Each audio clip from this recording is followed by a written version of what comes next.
స్తుతి గానాల వారసుడా,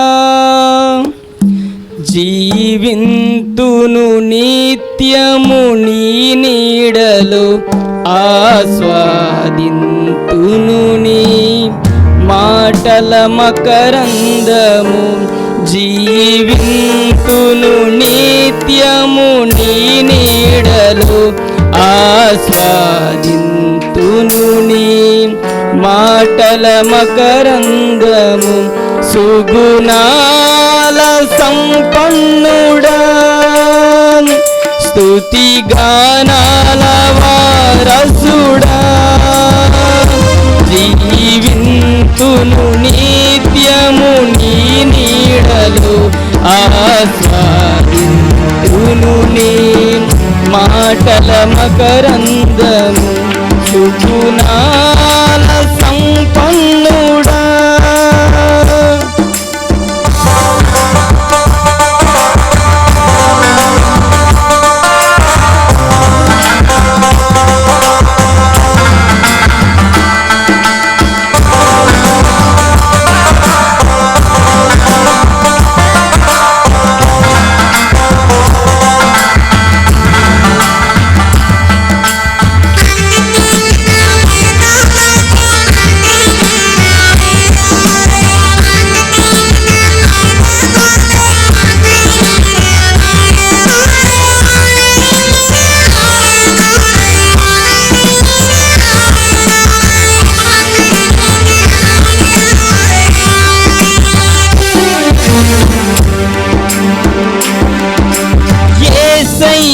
నీతో జీవించగానే నా బ్రతుకు బ్రతుకుగా మారేనులే. యేసయ్యా నీతో జీవించగానే నా బ్రతుకు బ్రతుకుగా మారేనులే. నాట్యమాడేను నా అంతరంగము, ఇది రక్షణానంద భాగ్యమే.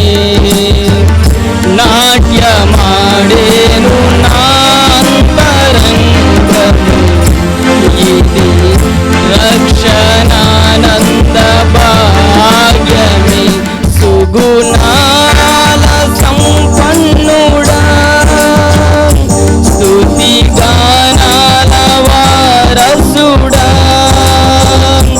జీవింతును నిత్యము నీ నీడలో, ఆస్వాదింతును నీ మాటల మకరందము. సుగుణాల సంపన్నుడా,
అలసిన త్రోవలు సుగుణాల సంపన్నుడా స్తుతి గానాల వారసుడా జీవింతులు నిత్యము నీ నీడలో ఆస్వాదింతును నీ మాటల మకరందము సుగుణాల సంపన్నుడా.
నా శ్రమలు శ్రమలుగా అనిపించలేదే యేసయ్యా నీ కృప తాళంచగానే నా శ్రమలు శ్రమలుగా అనిపించలేదే నీవు నాకిచ్చే మహిమ ఎదుట ఎన్న తగినవి కావే నీవు నాకిచ్చే మహిమ ఎదుట ఎన్న తగినవి కావే సుగుణాల సంపన్నుడా స్తుతి గానాల వారసుడా జీవింతును నిత్యము నీ నీడలో ఆస్వాదింతును నీ మాటల మకరందము జీవింతును నిత్యము నీ నీడలో ఆస్వాదింతును నీ మాటల మకరందము సుగుణాల సంపన్నుడా స్తుతి గానాల వారసుడా.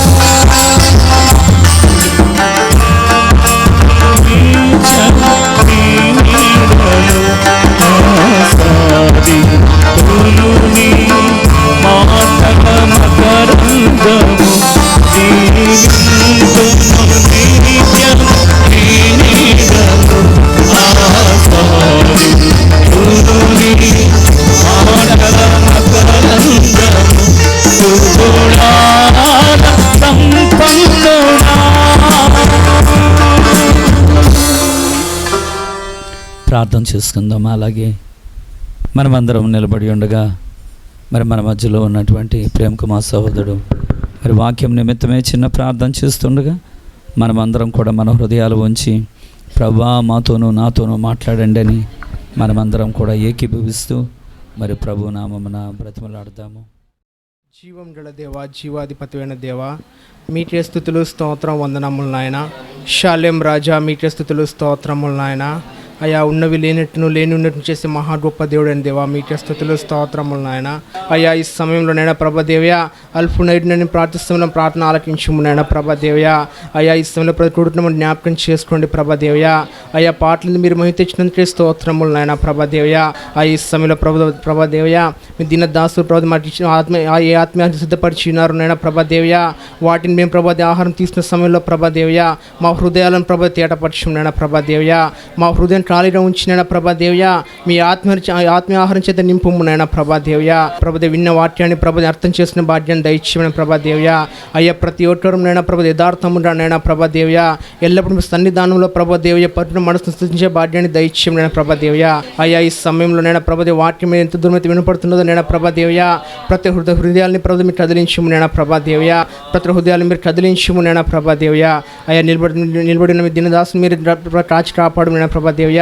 ఓ ఆత్మీయ పంచిపెట్టే సమయంలో ప్రభా దేవ్య ప్రతి ఒక్కరు ప్రభా దేవ్య మా ప్రవర్తన ప్రసారి చేసిన భాగ్యం దయచేయమని నైనా ప్రభా దేవ్య. మీ వాక్యంతో మాతో మాట్లాడినప్పుడు నైనా ప్రభా దేవ్య వాటిని విడిచిపెట్టి నైనా ప్రభా దేవ్య మీ వాక్యాన్ని జీవించే భాగ్యం మాకు దయచేయమని ప్రభా దేవ్య. మరలా ఎన్నడూ ప్రభా దేవ తప్పిదించాలు వెళ్ళకుండా నైనా ప్రభా దేవ్య ఓ సంపూర్ణంగా విడిచిపెట్టే భాగ్యం దయచేయమని ప్రభా దేవ్య. అయ్యా సమస్తం మీ పాదాల చెంత తప్ప చెప్తున్నాయన మా ప్రభును రాని రక్షకుడైన యేసుక్రీస్తు నామమున అడిగి బ్రతమార్పును వేడుకొంచున్నాను తండ్రి, ఆమేన్. దేవుని గ్రంథం నుంచి మొదటి దినవృత్తాంతాల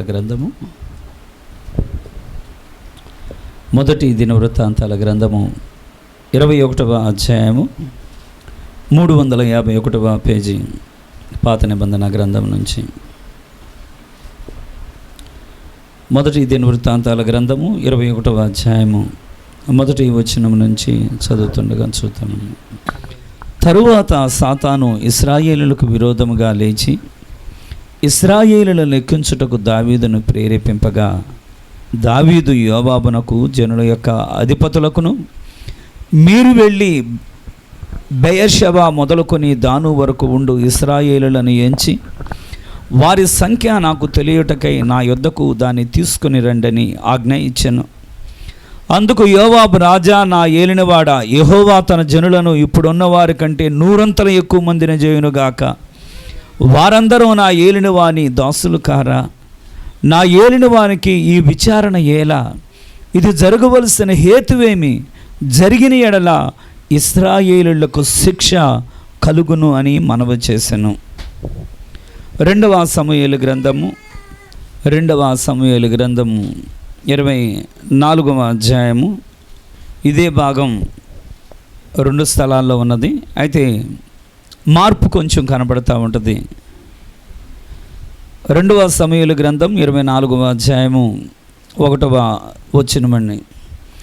ఇంకొక మారు యెహోవా కోపము ఇశ్రాయేలీయుల మీద రగులు కొనగా ఆయన దావీదును వారి మీదికి ప్రేరేపణ చేసి నీవు పోయి ఇశ్రాయేలు వారిని యోధా వారిని లెక్కించమని ఆజ్ఞ ఇచ్చాను.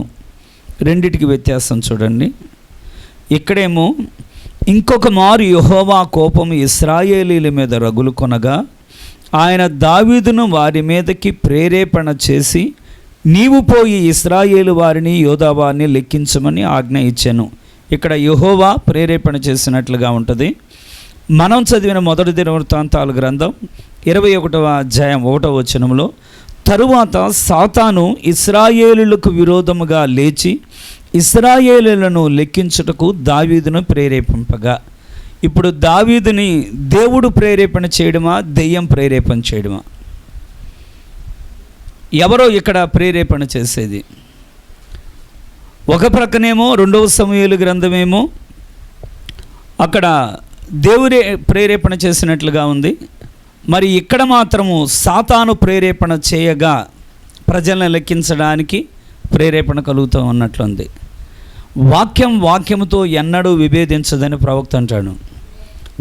వాక్యముతో విభేదించదు, కానీ ప్రతి మాట కూడా ఖచ్చితమే. అది ఖచ్చితమే, ఇది ఖచ్చితమే. అది ఖచ్చితం, ఇది ఖచ్చితం. ఎలాగవుద్దంటే, ఒకవేళ ఒక వ్యక్తి మీదకి సాతాను వెళ్ళాలంటే ఆ వెళ్ళడానికి దేవుడు చేసే కార్యం ఏమంటే కొంతవరకు ఆ వ్యక్తికి దేవుడు కొంత కాపుదల వేస్తాడు. అయితే దేవుడిచ్చినటువంటి కాపుదల ఆ వ్యక్తి అర్థం చేసుకోలేకపోతున్నాడు. దేవుడిచ్చినటువంటి అవకాశాలను సద్వినియోగం చేసుకోలేకపోతున్నాడు. దేవుడు ఒకరోజు చూశారు, 2వ రోజు చూశారు, 3వ రోజు చూశారు, 4వ రోజు చూశారు, 1 నెల చూశారు. ఇలాగా అధికమైపోతుంది. అలాగా అధికమయ్యే సమయంలో దేవుడు చేసే కార్యం ఏమంటే అపవాదిని విడిచిపెట్టి నీ ఇష్టమని దేవుడు వదిలిపెడతాడు. ఇది మనం గుర్తుపెట్టుకోవాలి. ఇక్కడ దేవుడు ప్రేరేపణ చేయడానికి గల కారణం ఏమంటే దేవుడు శోధించడు ఎవరిని. ఒక తప్పు చేయడానికి దేవుడు ఎన్నడూ ప్రేరేపించడు, కానీ తప్పు చేయడానికి సాతాను ప్రేరేపణ చేసే సమయంలో దేవుడు కాపాడడానికి అవకాశం ఇచ్చిన అవకాశాన్ని ఆ వ్యక్తి సద్వినియోగం చేసుకోలేని సమయంలో దేవుడు ప్రక్కకు వచ్చి నువ్వు వెళ్ళొచ్చు అంటాడు అనమాట. అది అక్కడ జరుగుతున్న కార్యం. మనం ఒకే సందర్భం 2 స్థలాల్లో చదివిన దానికి అర్థం, సాయశక్తులా దేవుడు ఒక వ్యక్తిని రక్షించడానికి ఆయన అడ్డుగా నిలబడతారు. ఎంత చెప్పినా ఆ వ్యక్తి విన్నప్పుడు, సాతాను దూకటానికి రెడీగా ఉన్నప్పుడు దేవుడు అడ్డు తగిలి నువ్వు వెళ్ళొచ్చు అని దేవుడు వదిలిపెడతాడు. ఇది మనం చదివిన వాక్యం. మరి ఈ వాక్యంలో నుంచి మరొక వచనాన్ని చూద్దాం. లూకా సువార్త నూతన నిబంధన గ్రంథం నుంచి 10వ అధ్యాయము, క్రొత్త నిబంధన 62వ పేజీ. లూకా సువార్త 10వ అధ్యాయము 17వ వచనం నుంచి చదువుతుండగా చూద్దామండి. ఆ 70 మంది శిష్యులు సంతోషంతో తిరిగి వచ్చి, ప్రభువా, దెయ్యములు కూడా నీ నామమున మాకు లోబడుచున్నవని చెప్పగా, ఆయన, సాతాను మెరుపు వలె ఆకాశము నుండి పడుట చూచితిని.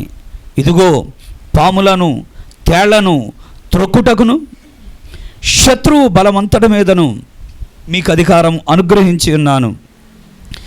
ఏది మీకెంత మాత్రమునో హాని చేయదు. ఆయనను దెయ్యములు మీకు లోబడుచున్నవని సంతోషింపక మీ పేరులు పరలోకమందు వ్రాయబడి ఉన్నవని సంతోషించుడని వారితో చెప్పాను. ఎంతమందికి సంతోషంగా ఉంది? దెయ్యాలు లోబడుతున్నందుకు కాదు, వ్యాధులు నయమవుతున్నందుకు కాదు, మన అవసరాలు తీరుతున్నందుకు కాదు, రోజు సమృద్ధిగా భుజించగలుగుతున్నామని కాదు. ఇవన్నీ సాధారణం. కానీ వీటన్నింటికంటే మనము ఆయన యొక్క గొర్రెపిల్ల జీవగ్రంథంలో ఉన్నామని మనమందరము సంతోషించేటువంటి సందర్భం ఇది. అందులో పేర్లు ఉన్నామనుకున్న వాళ్ళు మీరు సంతోషంగా ఆమె అని చెప్పచ్చు. ఆమె దయచేసి కూర్చోనండి. విశ్వాసం అనేది ఒకరి ద్వారా రాదు. విశ్వాసం అనేది మన హృదయంలో నుంచి రావాలి. ఈ రాత్రి మీ ఎదుటించడానికి దేవుడు నాకు అనుగ్రహించినటువంటి వాక్యాంశము, మరి నేను బైబిల్లోనే ఉన్నాను కానీ బైబిల్ దాటి వెళ్ళలేదు. మరి సేటాన్, సాతాను, వాక్యాంశము సాతాను. మరి ఈ సాతాను అనేటువంటి సందర్భం కూడా ఈ రాత్రి అయ్యేది కాదు, కానీ విన్నంత వరకు విందాం. దాన్ని బట్టి ఏది మాట్లాడినా దేవుడు మనకి, ఆయన మంచి చేసే దేవుడు. మరి ఆయన మంచి చేసే కార్యంలో నుంచి మన పిల్లలకి ఎలా మనం ఒకటి చెప్తాం. ఒకవేళ మన పిల్లలు పొయ్యి దగ్గరికి వెళుతున్నారనుకోండి, అప్పుడు మనం ఏమని చెప్తామంటే, జాగ్రత్త, అక్కడ పొయ్యి కాలుద్దంటాం. ఒకవేళ వాళ్ళు యాసిడ్ దగ్గరికి వెళ్తున్నారనుకోండి, మనం ఏమంటామంటే యాసిడ్ కాలుద్ది అని చెప్తాం. ఒకవేళ ఎలుకల మందు ఎక్కడన్నా ఉన్నదనుకోండి, మరి మీలో చాలామందికి తెలుసు, మరి ఎలుకల మందు ఒక చోట పెట్టగానే మరి మన చర్చిలోని మరి జయకుమారి సహోదరి యొక్క మనవరాలు ఆ ఎలుకల మందు బెళ్ళ తినేసింది ఆమె. మరి ఆ బెళ్ళ తినేయగానే చాలా సిస్టర్ గారు మరి ఆమె చాలా గడగడలాడిపోయారు. ఎందుచేతనంటే ఒకవేళ ఆ పిల్లకి ఏదన్నా అయితే నేను మా అల్లుడు గారికి నేనేం చెప్పుకోవాలి, ఆమె చాలా భయపడ్డారు. కానీ దేవుడి కృపను బట్టి అనుకోకుండానే అప్పుడు ఆ సిస్టర్ గారు ఒక రకంగా మొక్కుకున్నారు. మరి నేనైతే దానికి తర్వాత వివరం చెప్పినాను. అంటే చాలాసార్లు బైబిల్లో చాలా మొక్కుబళ్ళు ఉంటాయి, కానీ అది తొందరపాటుతో చేసేటువంటి మొక్కుబళ్ళు మరి యెఫ్తా జీవితంలో కొంచెం మనకు కనబడతాయి. అయితే దానికి వివరం చెప్పి మళ్ళా తర్వాత సరైన స్థితిలో ఉంచడం జరిగింది. అయితే దేవుడు మహా గొప్ప కృపను బట్టి మరి వాళ్ళ అల్లుడు గారు అన్యుడైనా సరే మరి ఆ చంటి బిడ్డకి, ఆ చిన్న కుమార్తెకి ఏమీ కాకుండా ఆ మనవరాలను దేవుడు సజీవంగా ఉంచారు. ఇప్పుడు మనం చేసే కార్యం ఏమంటే, ఇప్పుడు అది తెలీదు, మన పిల్లలకి మనం చెప్పాలి కదా. ఒకవేళ ఎవరైనా అనుకోవచ్చు, ఇదేంటి పాస్టర్ గారు కాసేపు లూసిఫర్ గురించి చెప్పారు, కాసేపు శాటాన్ గురించి చెప్పారంటే మరి మనం నిప్పు గురించి చెప్పాలి, అవునా కాదా? మరి ఏది కాలుతుందో చెప్పాలి, ఏది యాసిడో చెప్పాలి. మరి ఆ చెప్పే సమయంలో నుంచి ఒకవేళ ఈ జాగ్రత్తలు చెప్పకుండా మన ఇంట్లో మన పిల్లల్ని పెట్టేసి మనం వెళ్ళిపోయాం. ఏం జాగ్రత్తలు చెప్పలేదు, మన ఇంట్లో మన పిల్లల్ని పెట్టేసి మీరు జాగ్రత్తగా ఉండండి అన్నాం, కానీ ఏది ఏదో తెలీదు. ఇప్పుడు అలాగా వదిలిపెట్టినప్పుడు మీలో చాలామంది చూస్తుంటారు లేదో, సేమ్ మనకి వాటర్ బాటిల్ ఎలాగ ఉంటుందో మరి డిజిటల్ వాటర్ కూడా సేమ్ అలాగే ఉంటుంది. పైన ఆ బ్యాటరీలో పోయడానికి మరి అచ్చం ఎలా ఉంటుందంటే, తీసుకొచ్చినటువంటి మినరల్ వాటర్ ఎంత క్లియర్గా ఉంటుందో అదేవిధంగా బ్యాటరీలో పోసేటువంటి డిజిటల్ వాటర్ కూడా అలా ఉంటుంది. ఒకవేళ మన పిల్లలతో మనం చెప్పడం లేదు, ఇది డిజిటల్ వాటరు, ఇది మామూలు వాటర్, ఇది జాగ్రత్త, నీళ్ళులా కనబడుతుందని తాగావా చాలా కష్టం, మొత్తం కూడా తినేస్తుంది. ఇప్పుడు ఆ ఉద్దేశమును కలిగే మరి దేవుడు మనకి మంచి చెడు వివరించడానికి మరి దేవుడిచ్చినటువంటి వాక్యాంశం. కాబట్టి ఎవరు మరి దాని గురించి వేరేగా మనం ఆలోచన చేయొద్దు. మనము పరిశుద్ధాత్మను గురించి చెప్పినటువంటి సందర్భాలు ఉన్నాయి, పరమగీతాన్ని గురించి చెప్పిన సందర్భాలు ఉన్నాయి, ఆమోసు గ్రంథాన్ని గురించి చెప్పిన సందర్భాలు ఉన్నాయి, యోధా పత్రికను గురించి చెప్పిన సందర్భాలు ఉన్నాయి. కాబట్టి దేవుడు ఆయన అనుగ్రహించినట్లుగా ఈరోజు ఏదో కొత్తగా మనము ఏదో డీమన్స్ గురించి చెప్పడం, దెయ్యాల గురించి చెప్పడం కాదు. దాన్ని పరమగీతాల్లో 444 భాగాలు చెప్పాము. అది దేవుడు కృప, అవునా కాదండి? మరి ఆ విధంగానే యోధా రాసిన పత్రిక, మరి ఆ విధంగానే ఆమోసు గ్రంథం, ఇవన్నీ కూడా ఒక్కొక్కటి ఒక్కొక్క సమయంలో నుంచి ఆయన ఇచ్చిన దాన్ని బట్టి వాక్యం వెళ్ళడం జరుగుతున్నది. అయితే ఇప్పుడు దేవుడు మనకి ఇచ్చినటువంటి వాక్యంలో నుంచి సాతాను అనే వాక్యాంశం మీద మనం ఉన్నాం. అయితే ఈ సాతానులో నుంచి మనం 2 రకాలుగా చూడాలి. ఒకటి పవర్, రెండవది పవర్లెస్. ఒకటి దానిలో ఉన్నటువంటి శక్తి, రెండవది శక్తిహీనత, అసమర్థత, హీనత. వాళ్ళలో 2 కార్యాలు మనం చూడొచ్చు. ఒకటి వాళ్ళలో శక్తి చూడొచ్చు, వాళ్ళలో నుంచి బలాన్ని చూడొచ్చు, వాళ్ళలో నుంచి అధికారం చూడొచ్చు. కానీ రెండవ కోణంలో నుంచి మనం చూడగలిసింది ఏమంటే వాని శక్తిహీనుడిగా, వాని బలహీనుడిగా, వానికి ఏ విధమైనటువంటి అధికారం లేని వానిగా కూడా మనం చూడొచ్చు. ఇప్పుడు పాత నిబంధన గ్రంథంలో చదివిన వాక్యాలకి ఇక్కడ మనం చదివిన వాక్యానికి రెండింటికి వ్యత్యాసం కనబడుతుంది. ఇప్పుడు మొదట వాడి పవర్ విందాం. మనందరికీ తెలుసు, మనం గడిచిన భాగంలో లూసిఫర్ గురించి విన్నాం. మరి అదే లూసిఫర్ దేవుని యొక్క సన్నిధిలో ఉండేటువంటి ఆర్కేంజెల్, ప్రధానమైనటువంటి దూత. వాడు చాలా అందమైన వ్యక్తి. మరి సహజంగా మనము జనాలకు అర్థం అవ్వడం కోసమే యూట్యూబ్లో ఫిగర్ అలా పెడుతున్నాం, కానీ నిజంగా సాతాను చాలా అందమైనడు అంటారు. అసలు ఈ రోజున పడగొట్టేదే సాతాను తన అందం చేతంట. మనం అనుకున్నట్లుగా ఈ బొమ్మలు చూసి గడగడలాడుతున్నాం, కానీ ఈ ఊరికినే అర్థం అవడం కోసం, అలాగా ఏంటి అనేది అర్థం అవడం కోసం. అలా కాకుండా మనం ఈ పేరు పెట్టి అందమైన అబ్బాయిని పెట్టామనుకో, ఏంటి ఇలాగుంది అని అనుకుంటాం. ప్రవక్త చాలాసార్లు చెప్తాడు ఏమనంటే, సంసోను అనగానే చాలాసార్లు మనం చూసేది ఏమంటే బాగా కండలు తిరిగిన వాడుగా, 10 అడుగులు ఎత్తు కలిగిన వాడుగా, ఈ పక్కన 5 అడుగులు ఛాతీ కలిగిన వాడుగా కాదంటాడు ప్రవక్త. ఎందుకంటే అతడు రొయ్య మేసం లాగా ఉంటాడంట. చాలా తక్కువగాను, కొరసగాను, సన్నగా ఉంటాడు. కానీ ఆ పవర్ ఎక్కడంటే ఇది బలమ చేత కాదు, ఇది మామూలు శక్తి కాదు, ఇది దేవుని శక్తి. ఇప్పుడు ఇక్కడ పవర్ చూడండి వాడిది, లూసిఫర్ది పవర్, పవర్లెస్, 2 మనం చూడాలి. దీనిలో మనం ముఖ్యంగా జ్ఞాపకం చేసుకోవాల్సింది ఏమంటే, ఇక్కడ మనం చదివినటువంటి ఈ 2వ సమూయేలు గ్రంథం కానీ, మొదటి దినవృత్తాంతాలు కానీ, ఒక వ్యక్తిని కనుక సాతాను ప్రేరేపణ చేయగలిగితే ఒక వ్యక్తి ద్వారా అనేకులను కొట్టగలడు. ఒక వ్యక్తిని, మీరు ఎప్పుడైనా క్యారమ్స్ చిన్నతనంలో ఆడిన వాళ్ళు ఉండుంటారు. మరి ఇప్పుడు ఎవరైనా ఆడుతున్నారు లేదా కానీ నాకు తెలియదు, కానీ మనకు పిల్లలు ఆడేవాళ్ళని మనం చూస్తాం. ఇప్పుడు మనకు అంత టైం లేదులేండి. కాబట్టి ఒకటే స్ట్రైగర్ తీసుకొని ఉంటాం. ఒకటే స్ట్రైగర్ తీసుకొని ఏం చేస్తామంటే మొత్తం పెట్టిన దాన్ని చల్లా చెదురు కొడితే ఎక్కడికి ఏది వెళ్ళి పడాలో అన్నీ కూడా అలాగా పడతాయి. అలాగా ఇప్పుడు సాతాను చేసే కార్యం ఏమంటే ఒక్కడిని పట్టుకుంటారంట. ఎలాగంటే ఒకవేళ ఒక ఇంట్లో ఎవరైతే హెడ్డో ఆ వ్యక్తిని పట్టుకుంటాడు, సంఘంలో ఎవరైతే హెడ్డో వాళ్ళని పట్టుకుంటాడు, దేశంలో ఎవరైతే హెడ్డో వాళ్ళని పట్టుకుంటారు. ఎవరి మీద అయితే పూర్తి బాధ్యతలు ఉంటావో ఆ బాధ్యత కలిగిన వాడిని కనుక పట్టుకోగలిగితే దానివల్ల వెనకున్నటువంటి జనులందరినీ కూడా చెరపడానికి వాడికి చాలా చక్కని అవకాశం. ఎలాగంటే ఒక్కొక్క వ్యక్తిని ఇలాగా 1,00,000 మంది జనులు ఉన్నారు, 1,00,000 మంది జనులను చెరపాలనుకోండి, వాడికి చాలా టైం పట్టుద్ది ఒక్కొక్కరిని జరుపుకుంటా. అయితే 1,00,000 మందికి హెడ్ ఉంటాడు కదా, ఈ 1,00,000 మందికి ఎవరైతే హెడ్ ఉన్నాడో, నాయకుడిగా ఉన్నాడో, ఈ నాయకుడిని కనుక పడగొడితే 1,00,000 మందిని పడగొట్టేయగలడు. తేలిక కదా ఇది. మరి ఒకే స్ట్రైగర్తో కొడితే మొత్తం చెదిరిపోయినట్లుగా అలాగా ఇంటిలో ఒక నాయకుడు ఉంటే, ఇంట్లో ఒక శిరస్సు భర్త ఉంటే, లేకపోతే ఇంట్లో ఒక తండ్రి ఉంటే ఆ వ్యక్తిని కనుక కొట్టగలిగితే చాలు, వాడు ఇంటి మొత్తాన్ని కొట్టినట్టే. అనగా ఇంటిని పరిపాలించేటువంటి వ్యక్తి సరైనటువంటి స్థితిలో లేకపోతే ఇల్లు మొత్తం కూడా తారుమారైపోద్ది. రాజ్యాన్ని పరిపాలించేటువంటి నాయకుడు సరైనటువంటి స్థితిలో లేకపోతే రాజ్యం మొత్తం పాడైపోద్ది. సంఘాన్ని నడిపించేటువంటి కాపర సరైన స్థితిలో లేకపోతే సంఘం మొత్తం పాడైపోద్ది. కాబట్టి ఇప్పుడు వారి యొక్క గురి దేని మీదంటే, ఎవరైతే ఒకరి ద్వారా అనేకులను చెరపవచ్చు, వాళ్ళ మీద తన గురి పెడతాడు. ఇప్పుడు ఇక్కడ 70,000 మంది చనిపోవడానికి ప్లాన్ గీస్తున్నాడు. అంటే 70,000 ఎక్కువ మంది చంపడానికి ఆలోచనతో ఇశ్రాయేలుకు విరోధంగా నిలబడ్డాడని, ఈ ఇశ్రాయేలుకు విరోధంగా నిలబడి దావీదుని రేపుతున్నాడు. ఇశ్రాయేలు ప్రజలంతట్లో నుంచి బెయేర్షెబా మొదలుకొని దాని వరకు ఎంతమంది ఉన్నారో లెక్కించేటట్లుగా అడుగోలాగా నీ సైన్యం, యోధా సైన్యం ఎంత ఉన్నది. కాబట్టి ఒక్కొక్క జనాంగంలో నుంచి ఎంతమంది యోధులు ఉన్నారు, ఎంతమంది ఖడ్గం తిప్పగలిగిన వారు ఉన్నారు, ఎంతమంది ఒడిసెల వాడగలిగిన వారు ఉన్నారు, ఎంతమంది రథాలను తోలగలిగిన వారు, ఇలాగా ప్రావీణ్యత కలిగిన వారు ఎంతమంది ఉన్నారో లెక్క వేయమని చెప్పాను. అయితే ఇదే వాక్యం 2 రకాలుగా ఇశ్రాయేలు ప్రజల్లో అలా లెక్కేస్తే ఇక్కడ మనం చదివాం, దయచేసి గమనించండి.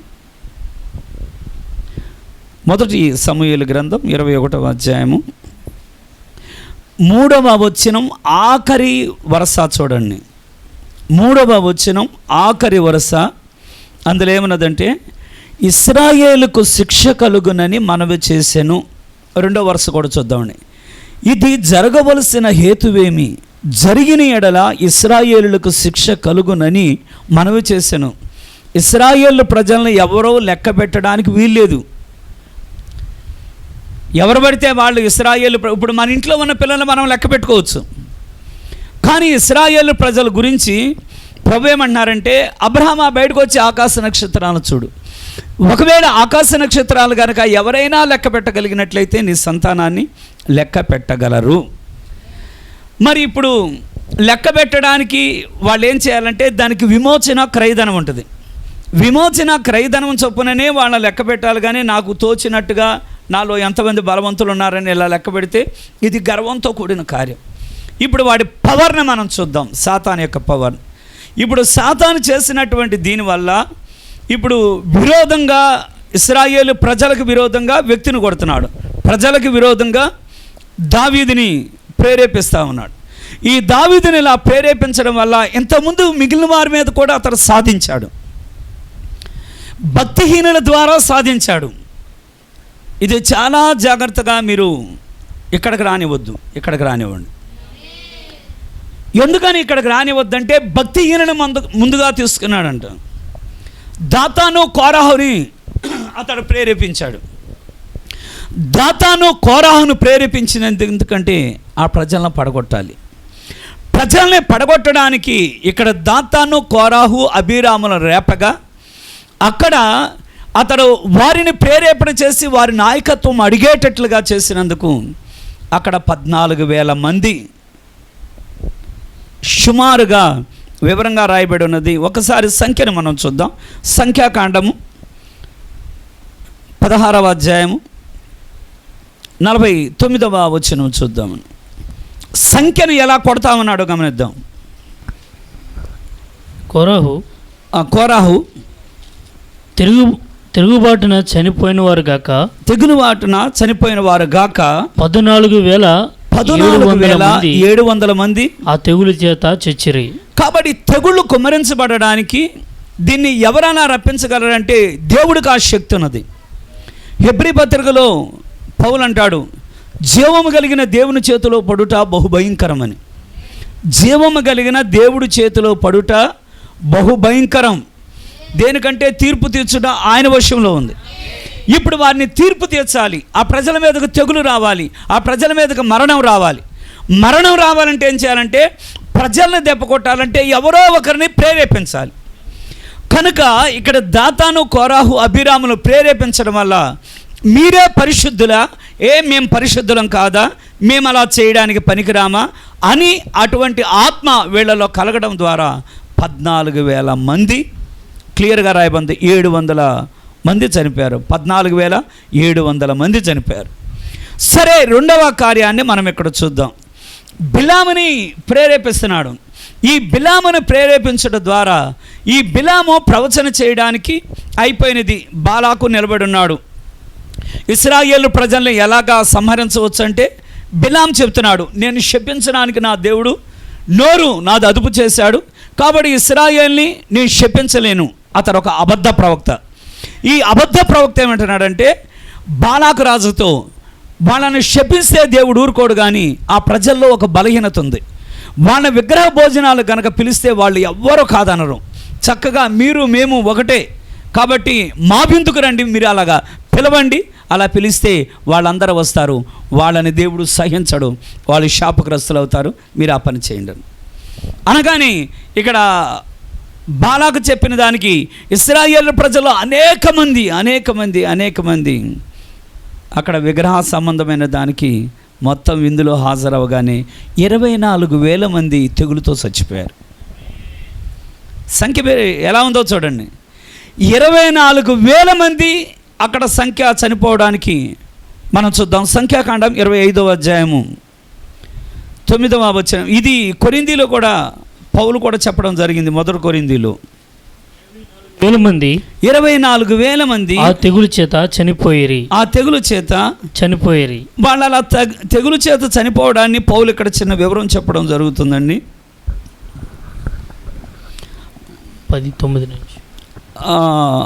10వ అధ్యాయం 8వ వచనం. మరియు వారి వలె మనము వ్యభిచరింపకయుందము, వారిలో కొందరు వ్యభిచరించినందున ఒక్క దినముననే 23,000 మంది కూలిరి. అదేంటి అక్కడ 24,000 మంది అన్నారు, ఇక్కడ 23,000? ఎంతమంది జ్ఞాపకం ఉంది? బైబిలుతో వ్యతిరేకించదు. మరి ఎందుకని అక్కడ 24,000 మంది ఉన్నది? ఎందుకని ఇక్కడ అపోస్తలుడైనటువంటి పౌలు 23,000 మంది అని చెప్తున్నాడంటే, 23,000 మంది తెగులుతో చనిపోయారు, 1,000 మందిని ఉరితీశారు. ఉరితీసిన వారి సంఖ్య వదిలిపెట్టి తెగులుతో కొట్టబడ్డ వారి సంఖ్య అక్కడ చెప్పడం జరిగింది. మరి ఇది ఎవరిని? వాళ్ళ విగ్రహ భోజనానికి వెళ్ళడానికి ప్రేరేపించడం వల్ల, ఈ ప్రేరేపణ వల్ల ఇశ్రాయేలు ప్రజల మధ్యలో 24,000 మంది చనిపోయారు. 36 చనిపోతే యెహోషువ విలవిలలాడిపోయాడు. 36 మంది హాయి పట్టణం మీద యుద్ధానికి వెళితే 36 మంది మేము చనిపోయాం ప్రభువా, మిగతా జనుల ఎదుట మేము ఎలా తల ఎత్తుకోము అని ఏడవడం జరిగింది. కానీ ఇక్కడ ఏకంగా 24,000 మంది దేనికోసమంటే భోజనానికి వెళ్ళేదాకా వెళ్ళాలి. ఏం పర్వాలేదు, దానిలో వచ్చిన తప్పిదం ఏమీ లేదనే ప్రేరేపణ అక్కడ నష్టాన్ని కలగడానికి అవకాశం వచ్చింది. దయచేసి గమనించండి, విగ్రహ సంబంధమైన కార్యాల్లో పాలిభాగస్తులు కావద్దు. మరొకసారి మీరు జ్ఞాపకం చేసుకోండి, మీరు ఎప్పుడు విగ్రహ సంబంధమైన కార్యాలకి తొందరపడి మోమాటాలతో మీరు అడుగులేయాలని ప్రయత్నిస్తారో మీ వెనకాల కీడు జరగడానికి రెడీగా ఉంటుంది, మర్చిపోవద్దు. ఆమేన్. మరలా ఇక్కడ మరొక కార్యాన్ని మనం చూద్దామండి. మరొక కార్యం ఇక్కడ జరిగేదేమంటే, ఇశ్రాయేలు ప్రజలకు ఉన్నటువంటి దేవుని మందస్సాన్ని వాళ్ళ అవిధేయత వల్ల దేవుని మందస్సం ఫిలిస్తీన్ల దగ్గరికి వెళ్ళింది. అయితే ఫిలిస్తీన్ల దగ్గరికి వెళ్ళిన తర్వాత ఈ మందస్సం ఫిలిస్తీన్ల దగ్గరికి వెళ్ళగా వాళ్ళ గాతులో కానీ ఎష్కోలులోను కానీ ఆ మిగిలిన పట్టణస్థలంతా కూడా దేవుని మందస్సాన్ని తీసుకొని వెళ్ళి గుండెలు బాదుకున్నారు. కారణం ఏమంటే తెగుళ్ళు. ఎక్కడ చూసినా శరీరంలో వాపులు వస్తున్నాయి, చెడు వాపులు, చెడు గడ్డలు. వాళ్ళు చెప్పుకోవడానికి కూడా సిగ్గుపడిపోతున్నారు. ఎక్కడ పడితే అక్కడ గడ్డలుగా పెరిగిపోతున్నాయి. అవన్నీ కూడా తెగుళ్ళు వస్తున్నాయి. వాళ్ళు అనుకున్నారు, ఈ దేవుని మందస్సాన్ని మేము ఇలాగా ఎవరో పట్టుకెళ్ళాం, దాన్ని మేము పట్టుకెళ్ళాం, కానీ ఈ దేవుడి మందస్సాన్ని వెళ్ళటం వల్ల దీనివల్ల మంచి కంటే చెడే జరుగుతున్నది. అవును కదా. సంసోని తీసుకెళ్ళినప్పుడు వాళ్ళు ఏమనుకున్నారంటే మన దేవత అన్నారు, దాగోను దేవత. కానీ అటువంటి మాట దేవుని మందస్సం తీసుకెళ్ళినాక రానివ్వల, నరికి అక్కడ పెట్టాడు దేవుడు. ఆమేన్. కాబట్టి దేవుడు ఎంత రోషం కలిగిన వాడు. ఇప్పుడు వాళ్ళు ఏమన్నారంటే ఈ మందస్సాన్ని మనం ఇలా తీసుకొని వెళ్ళడం వల్ల అసలు ఈ మందస్సం వల్ల మన మధ్యలోనికి తెగుళ్ళు వచ్చినాయా, లేకపోతే మన అదృష్టం బాగోక ఈ కార్యాలు జరిగినాయా, దేనివల్ల జరిగిందో దీన్ని ఒక క్రొత్త ఎడ్ల బండి మీద క్రొత్త ఆవులను ఆ ఎడ్లను మనం కట్టి అలా పంపుతాం. అది తిన్నగా వాళ్ళ ప్రదేశంలోకి వెళితే ఇది ఇశ్రాయేలు దేవుడు బట్టే మనకు కలిగిందని మనం అనుకున్నారు అని ఆ మందస్సాన్ని అక్కడ పెట్టినప్పుడు అక్కడ ఉన్న వాళ్ళు ఏమన్నారంటే మనకి పందికొక్కులు, అక్కడ ఎలుకలు, చుంచులు ఇవన్నీ మన పొలాలు పాడు చేసినాయి కాబట్టి వాటిని బంగారంతో చేసిన వాటిని పక్కన పెట్టి ఎడ్ల బండి మీద వదిలిపెడదాం అనుకున్నారు. అంటే వాళ్ళు పూజారులు కదా. సరే అలాగా చెప్పి అలాగ రాగానే ఎప్పుడైతే ఇశ్రాయేలు యొక్క ఆవరణంలోనికి వచ్చినదో మరి వాళ్ళకు తెలుసు దేవుని యొక్క మందసాన్ని కనీసం కహాతీయుడు ఇలా కంటి రెప్పతో చూడకూడదు. దాన్ని ఎప్పుడు కూడా చేసే కార్యం ఏమంటే దేవుడు యాజకులు మాత్రమే దానికి వస్త్రాన్ని కప్పాలి, వేరే వాళ్ళు ఎవరు కప్పడానికి వీల్లేదు. మరి దేవుని యొక్క మందసం కేవలం ఇలాగే ఉండాలి, ఇలా ఉండి కర్రలు పెడితే ఆ కర్రల్లో నుంచి వాళ్ళు ఇలా పట్టుకెళ్ళాలి, కానీ దాన్ని కళ్ళతో కూడా చూడకూడదు. అది అతి పరిశుద్ధ స్థలంలో ఉండే మందసం. ఈ అతి పరిశుద్ధ స్థలంలో ఉండేది వీళ్ళ అవిధేయత వల్ల యుద్ధానికి తీసుకుని వెళ్ళి వాక్యాన్ని అడ్డు పెట్టుకుందాం అనుకున్నారు. కాబట్టి దేవుడు ఎప్పుడైనా మనకు సహాయపడేది ఎప్పుడంటే, నీకు ఎప్పుడు అవసరమన్నా అవసరం లేకపోయినా దేవుణ్ణి దేవుడిగా గౌరవించినప్పుడే దేవుడు నీకు సహాయపడతాడు. కానీ దేవుణ్ణి మనం అవసరం వచ్చినప్పుడే 4 రోజులు అలా ముందు పెట్టుకుని ప్రార్థన చేసి మళ్ళా అవసరం అయిపోగానే దేవుని మనం పక్కన పెడితే దేవుడు ఏ కార్యం చేయడు. ఆమేన్. దేవుడు కోరుకునేది ఎప్పుడూ గౌరవం ఉండాలి ఆయనకే మహిమ కలుగును గాక. సరే, వాళ్ళు తీసుకొని వెళ్ళారు, వాళ్ళకి భయం వచ్చింది, వాళ్ళకి తెగుళ్ళు వచ్చినాయి, వాళ్ళ పొలాలు పాడైపోయినాయి, వాళ్ళ పిల్లలు పాడైపోతున్నారు. సరే, వదిలిపెట్టారు. వీళ్ళకి తెలుసు బేత్షెమెషు దగ్గర తీసుకొని వచ్చారు. ఇక్కడికి రాగానే ఇప్పుడు వాళ్ళేమంటున్నారంటే అది ముట్టుకోకూడదు, దాన్ని చూడకూడదు. అవును, అది దేవుని మందస్సం ఇలా గనాలు. కానీ ఇప్పుడు వాళ్ళేమంటున్నారంటే అసలు ఈ దేవుడి మందస్సంలో ఏముందో మనం చూద్దాం. కంటితోనే చూడకూడదంటే కంటితో చూడడమే కాకుండా దాన్ని వాళ్ళు ఇలాగా మొత్తం కలిసి దాన్ని ఇలా తీసి ఆ మందసాన్ని ఇలాగా ఓపెన్ చేయడమే, తెగులు కొట్టడమే 50,000 పైనే చచ్చిపోయారు. ఒకరు ఇద్దరు కాదండి, అక్కడ చనిపోయింది వేల కొలది తెగులుతో చనిపోతున్నారు. వేల కొలది. అక్కడ దాతాను కోరహు వల్ల 14,000కు పైనే చనిపోయారు. బిలాము ప్రేరేపణ వల్ల విగ్రహారాధన భోజనం సిద్ధపడ్డందుకు 24,000 మంది తెగులుతో చంపడ్డారు. మరి ఇక్కడ ఈ మందస్సాన్ని తాకకూడదు, చూడకూడదు అంటే తాకి దాన్ని వాళ్ళు అలా తెరిచినందుకు ఇక్కడ 50,000 మంది పైనే 50,070 మంది. మొదటి సమూయేలు గ్రంథం 6వ అధ్యాయము 19వ వచనమండి. బేత్షెమెషు వారు యెహోవా మందసమును తెరిచి చూడగా దేవుడు వారిని హతము చేసి ఆ జనులలో 50,070 మందిని మొత్తెను. యెహోవా గొప్ప దెబ్బతో అనేకులను మొత్తగా జనులు దుఃఖాక్రాంతులైరి. ఎవరు ముట్టుకోగలరా మందస్సం? దయచేసి మర్చిపోవద్దు, ఈరోజు ఆ మందస్సం ఎక్కడో లేదు, ఆ వాక్యం నీ చేతిలోనే ఉంది. జాగ్రత్త. ఈ వాక్యాన్ని ఎప్పుడు కూడా ఆటలాడడానికి వాడొద్దు, వాక్యాన్ని ఇప్పుడు ఎగతాళిగా కూడా మాట్లాడొద్దు. వాక్యం ఇప్పుడు విలువైంది, గౌరవించదగినది. కాబట్టి దేవుడు ఎప్పుడు మర్యాదను కోరుకునే దేవుడు. ఆయన నామమునకే మహిమ కలుగును గాక. కనుక ఈ వాక్యాలన్నింటిలో నుంచి అక్కడ మనం ఏం చూస్తున్నామంటే వాడి పవర్. ఒక వ్యక్తిని వాడు ప్రేరేపించి ఒకరి ద్వారా అనేక మంది పడిపోవడానికి సాధనంగా వాడుకుంటున్నాడు. కనుక నువ్వెన్నడూ కూడా సాతాను చేతిలో ప్రేరేపణకి లొంగిపోవద్దు. నీ ద్వారా నీ కుటుంబానికి దెబ్బ తగలొచ్చు. ఆమేన్. మరి దీనిని ఇక్కడ 70,000 మంది ఇక్కడ ఈ తెగులు చేత మొత్తబడడానికి ఏమైనా ప్రార్థన లేనివాడా? ఒకవేళ నువ్వెంత ప్రార్థన అయినా చేయవచ్చు, నువ్వెంత బైబిల్ అయినా చదవచ్చు, నువ్వెంత వర్తమానమైనా చదవచ్చు. ఎప్పటికప్పుడు ఏంటంటే నేను అప్పుడు వరకు చదివాను ఇప్పుడు వరకు చదివాను కాదు, మనం దానిలో కొనసాగుతూనే ఉండాలి. తగ్గనే వద్దు. బైబిల్ చదవడం తగ్గనే వద్దు, ప్రార్థన చేయడం తగ్గనే వద్దు, వర్తమానం చదవడం తగ్గనే వద్దు, వినడం తగ్గనే వద్దు. దీన్ని ఇలాగే ఈ తాజాదనం ఇలాగే వెళ్ళాలి. ఒకవేళ ఈ తాజాదనంలో కనుక ఎక్కడైనా లోపం వస్తే ఇప్పుడు దావీదులోనికి వచ్చినట్లుగా దీనివల్ల అన్నిటికంటే ఇప్పుడు 70,000 మంది ఇక్కడ తెగులు చేత వాళ్ళు చంపబడ్డారు. సరే, ఇప్పుడు మనం గమనిద్దాం. దేవునికి అనేకమైనటువంటి బిరుదులు ఉన్నాయి. అయితే దేవునికి ఉన్నటువంటి అనేకమైనటువంటి బిరుదుల్లో మనకు గుర్తే కదా, సర్వోన్నతుడైన దేవుడు, సర్వశక్తివంతుడైన దేవుడు, ఆమేన్, రోషము కలిగిన దేవుడు, సమాధానకర్త అయిన దేవుడు, నిత్యుడగు దేవుడు. ఇవన్నీ కూడా దేవునికి అనేకమైన బిరుదులు ఉన్నాయి. ఈ రాత్రి కొన్ని ఆయనకు ఎలాగున్నాయో మనకు కూడా దేవుడు బిరుదులు ఇచ్చారు. ఆమేన్. కొన్ని చెప్పండి. మనకు కూడా కొన్ని బిరుదులు ఉన్నాయి. మనం లోకంలో జ్యోతులం, మనం లోకంలో దీపములు, మనం గొర్రె పిల్లలం. అవునా కాదండి? మనం గొర్రెలం, మనం దుప్పులం, ఎందుకంటే దప్పిగలిగిన వాళ్ళం. మనం దుప్పులం, మనం పక్షిరాజు పిల్లలం, మనం పావురాలం. ఆమేన్. ఇవన్నీ మరి ఆయన కిరీటంలో రత్నాలము, అవునా కాదండి? కాబట్టి ఇవన్నీ కూడా దేవుడు మనకిచ్చిన బిరుదులు. దేవునికి బిరుదులు ఉన్నట్లుగా మనకి బిరుదులు ఉన్నవి. అదే విధంగా సాతానుకు కూడా ఇక్కడ బిరుదులు ఉన్నాయి. వాడిని మనం విన్నదేమంటే లూసిఫర్. లూసిఫర్ అనగానే ఇక్కడ వాడికి ఉన్నటువంటి అర్థాన్ని మనం విన్నాం. లైట్ బేరర్ అంటే వెలుగుని మోయువాడు. అయితే ఈ మోసేవాడు ఇతరు ఒక తనకు తానుగా ప్రకాశించేవాడని కూడా ఒక అర్థం వచ్చేటట్టు స్థితిలో ఉంది. యేసు ప్రభు యొక్క సాక్ష్యాన్ని మనం చూద్దాం.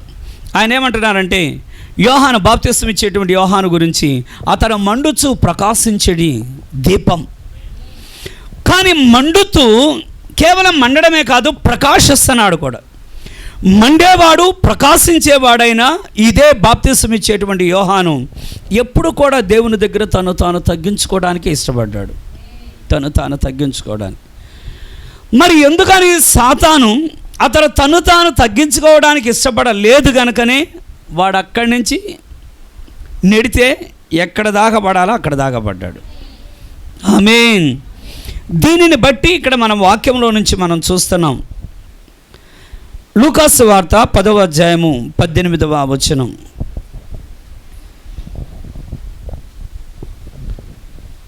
క్రీస్తుని హెచ్చించి గణపరిచిన వాడు బాప్తిస్మం ఇచ్చేటువంటి యోహాను. లూసిఫర్లో వాడిలో అస్సలు ఇష్టం ఉండదంట. దేవుని సృష్టి అంటే వాడికి ఇష్టం ఉండదు, దేవుని దాసుడు అంటే వానికి ఇష్టం ఉండదు. అదేవిధంగా వాడు దేవుని యొక్క ఆరాధన నుంచి విశ్వాసిని దూరం చేసేవాడు. దేవుని ఆరాధన నుంచి నిన్ను దూరం చేయాలని కోరిక కలిగిన వాడు. చదవండి. ఆయన సాతాను మెరుపు వలె ఆకాశము నుండి పడుట చూచి తిని. ఇక్కడ మీరు గమనించండి, ఇక్కడ జరుగుతున్న కార్యం ఏమంటే, సాతాను పవర్ కలిగిన వాడని విన్నాం. అంటే ఒక వ్యక్తి ద్వారా అనేకులను వేల కొలది పడగొట్టినవాడు. కానీ ఇక్కడ వీళ్ళు చాలా సామాన్యులు, జాలరులు, పనులు చేసుకునేవాళ్ళు, సుంకపు పన్నులు కట్టించుకునేవారు. ఈ సామాన్యమైనటువంటి ఈ జనుల ఎదుట దయ్యాలు పడిపోతున్నాయి. ప్రభు చేసిన కార్యం ఏమంటే వాళ్ళకి పవర్ ఇచ్చారు. లూసిఫర్కి ఏ దేవుడైతే పవర్ ఇచ్చానో, ఏ దేవుడైతే అథారిటీ వానికి అధికారం ఇచ్చానో, ఇప్పుడు అదే దేవుడు వాడి మీద అధికారం ఇచ్చాడు, వాడికంటే పవర్ ఇచ్చాడు. ఎవరికి ఉన్నది ఇప్పుడు? మనకుందా? ఏమి ఎవరు చెప్పటం లేదు. మనకిచ్చిన పవర్ ఏమంటే వాడిని గద్దించే పవర్ని దేవుడు మనకిచ్చాడు. అవునా కాదండి? దెయ్యములను మీరు వెళ్ళగొట్టుటకు. మళ్ళీ మీరు చదవండి, మళ్ళీ చూద్దాం. ఆయన సాతాను మెరుపు వలె ఆకాశం నుండి పడుట చూచి తిని. వాడు పడిపోతున్నాడండి, వాడు నిలబడడం లేదు. కానీ వాడు పడిపోవడం ఎవరి ద్వారా పడిపోతున్నాడు? వాడి అధికారం, వాడి రాజ్యం, వారి శక్తులు, వాని యొక్క భూ సంబంధమైన కార్యాలు. ఈ 12 మందిని పంపుతున్నారు, 70 మందిని పంపుతున్నారు. ఈ 70 మంది వెళ్ళి అక్కడ దెయ్యములు పట్టిన వారిని ప్రభునామాన ప్రార్థన చేయగానే దెయ్యాలు విడిచిపెడుతున్నాయి. ఈ దెయ్యాలు విడిచిపెట్టేటప్పుడు వాడికి ఏం చేయలేకపోతున్నాడు. నేను ఇంత పవర్తో నా దూతలను పంపించాను, మరి నా దూతలను పంపిస్తే ఎందుకని వీళ్ళలాగా ఏం చేయలేక విఫలమైపోతున్నారు? ఇప్పుడు దెయ్యం యొక్క ఓటమి కనబడుతున్నది. వాడి యొక్క సైన్యం ఇప్పుడు వాడు చేసింది ఏమంటే ఒక వ్యక్తి ద్వారా అనేకలను పడగొట్టగా, ఇప్పుడు దేవుడు ఆయన పంపించే వారి ద్వారా దెయ్యపు శక్తులు నేలకూలేటట్టుగా దేవుడు చేస్తున్నాడు. ఇప్పుడు దెయ్యపు శక్తులు నేలకూలడం వల్ల ఇక్కడ శత్రువు ఏమవుతున్నాడంటే వాడు చేతగాని వాడు అవుతున్నాడు, వాడు బలహీనుడు అవుతున్నాడు, వాడు ఏమీ చేయలేని వాడు అవుతున్నాడు. పవర్ కాదు, వాడు పవర్లెస్, శక్తిహీనుడిగా, అసమర్థుడుగా ఉన్నాడు. ఏమీ చేయలేకపోతున్నాడు. ఏమీ చేయలేకపోవడం వల్ల శిష్యులు వెళ్ళి వాళ్ళు ప్రార్థన చేసేటప్పుడు ఆ దురాత్మలు విడిచిపెడుతున్నాయి, వ్యాధులు విడిచిపెడుతున్నాయి. అక్కడి నుంచి సాతాను మెరుపు వలె పడుట నేను చూచి తిని. ఎవరో ఏదో నాకు అలా పడినట్టు ఉందండి, ఏంటో నాకు అనిపించినట్టు ఉందండి. నాకు కనిపించిన అట్టుంటాం కాదండి, కనబడ్డది ఆయనకి. చెప్పింది ఎవరు? స్వయంగా యేసు ప్రభువే. యేసు ప్రభు చెప్పారు కనుక ఆయన సాక్ష్యం నమ్మదగినది. ఆయన సత్యవంతుడు. ఆయనకే మహిమ కలుగును గాక. ఇప్పుడు వాడు ఎలా పడిపోతున్నాడో మనకి ఆధారం దొరకాలి. పాత నిబంధనలో అలా పడిపోలేదు, కానీ క్రొత్త నిబంధనలో అలా పడిపోతున్నాడు. వాడు అలా పడిపోవడానికి గల కారణం ఏమంటే వాడిని పడగొట్టడానికే యేసు ప్రభు భూమి మీదకి వచ్చారు. యేసు ప్రభు భూమి మీదకి రావడం వల్లనే వాడక్కడ అసమర్థుడవుతున్నాడు, అక్కడ చేతకాని వాడవుతున్నాడు. ఆమె మొదటి యోహాను రాసిన పత్రిక మనం బైబిల్లో నుంచి చూద్దామండి. 3వ అధ్యాయము, యోహాను రాసిన మొదటి పత్రిక 3వ అధ్యాయము 8వ వచనాన్ని దయచేసి చూడండి. అపవాది మొదటి నుండి పాపము చేయుచున్నాడు గనుక పాపము చేయవాడు అపవాది సంబంధి. అపవాది యొక్క క్రియలను లయపరచుటకే దేవుని కుమారుడు ప్రత్యక్షమాయను.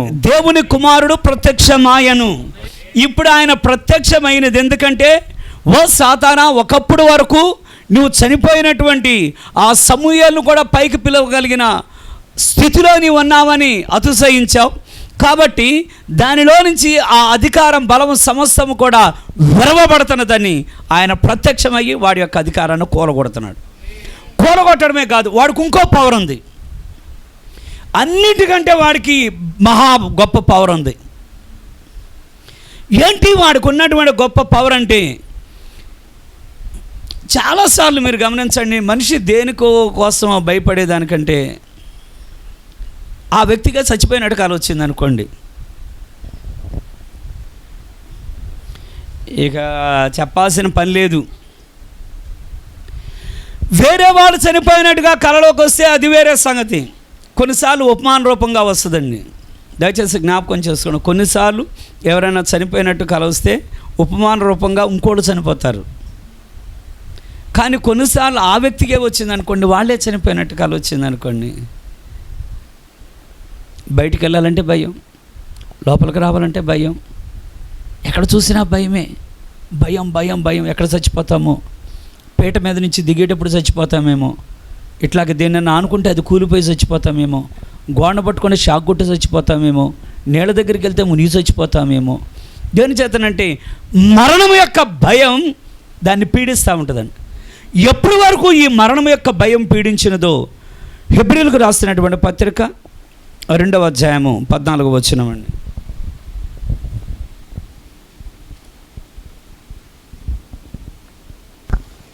కాబట్టి ఆ పిల్లలు రక్త మాంసములు గలవారైనందున ఆ ప్రకారమే మరణము యొక్క బలము గలవారిని, అనగా అపవాదిని, మరణము ద్వారా జయం నశింపచేయుటకు జీవితకాలం అంతయు మరణ భయము చేత దాస్యమునకు లోబడిన వారిని విడిపించుటకును ఆయన కూడా రక్త మాంసములలో పాలివాడాయను.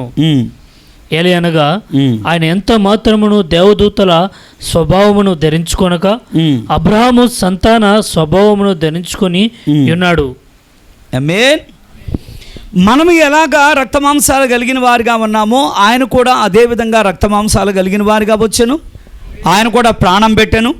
ప్రాణం పెట్టడమే కాదు, శత్రువు యొక్క గవినిని, ఎంతమంది మీకు జ్ఞాపకం ఉన్నదో, ఒక్కొక్కరు ఒక్కొక్క గవినిని, ఒక్కొక్క గుమ్మాన్ని, ఒక్కొక్క ద్వారాన్ని జయించారు.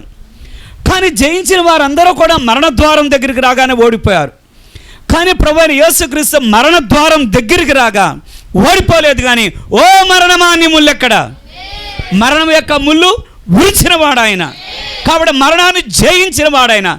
తిరిగి ఆయన లేవగానే ఇప్పుడు ఆయన అంటున్నాడు, మీరు భయపడవద్దు, నాకు సర్వాధికారం ఉన్నది. ఇప్పుడు ఆయన అనే మాట, ఆకాశం మీద, భూమి మీద, సమస్త మీద నాకు సర్వాధికారం ఉంది. ఇప్పుడు సర్వాధికారం కలిగిన వాడు ఈయన పవర్. వాడు పవర్లెస్, వాడు శక్తిహీనుడు, మన దేవుడు శక్తివంతుడు. ఆమేన్. వాడు అసమర్థుడు, వాడు ఏమీ చేయలేని వాడు. మన దేవుడు ఏమైనా చేయగలడు. నమ్ముట నీ వలనైతే నమ్మువానికి సమస్తము సాధ్యమే. ఇప్పుడు ఒకప్పుడేమో మనం దెయ్యాన్ని చూసి భయపడ్డాం, ఇప్పుడు దెయ్యాన్ని చూసి కాదు భయపడాల్సింది, ఇప్పుడు దేవుడు చూస్తే మనం గౌరవించాలి. ప్రభువా మిమ్మల్ని చూస్తే వాడంటే మాకు భయం లేదు, అవునా కాదా? లేకపోతే ఇంకు బాటిల్తో కొట్టడం ఇంట్లో మ్యాట్రిన్లో వదరు, అవునా కాదా? ఇంకు బాటిల్ ఇసిరేయడం ఏంటి సాతాను మీదకి? మరి వాడు శక్తిహీనుడు అవుతున్నాడా లేదా? దేవునికి స్తోత్రం. దేవుని నామానికి మహిమ కలుగును గాక. ఇక్కడ వాడు ఏమవుతున్నాడంటే పడుతున్నాడు.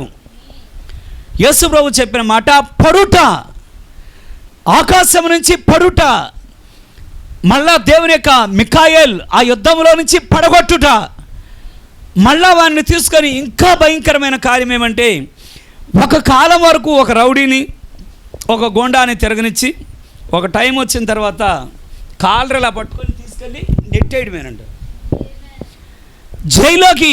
మరి అదే కదా ప్రకటన 20వ అధ్యాయంలో చేసిన కార్యం ఏంటి?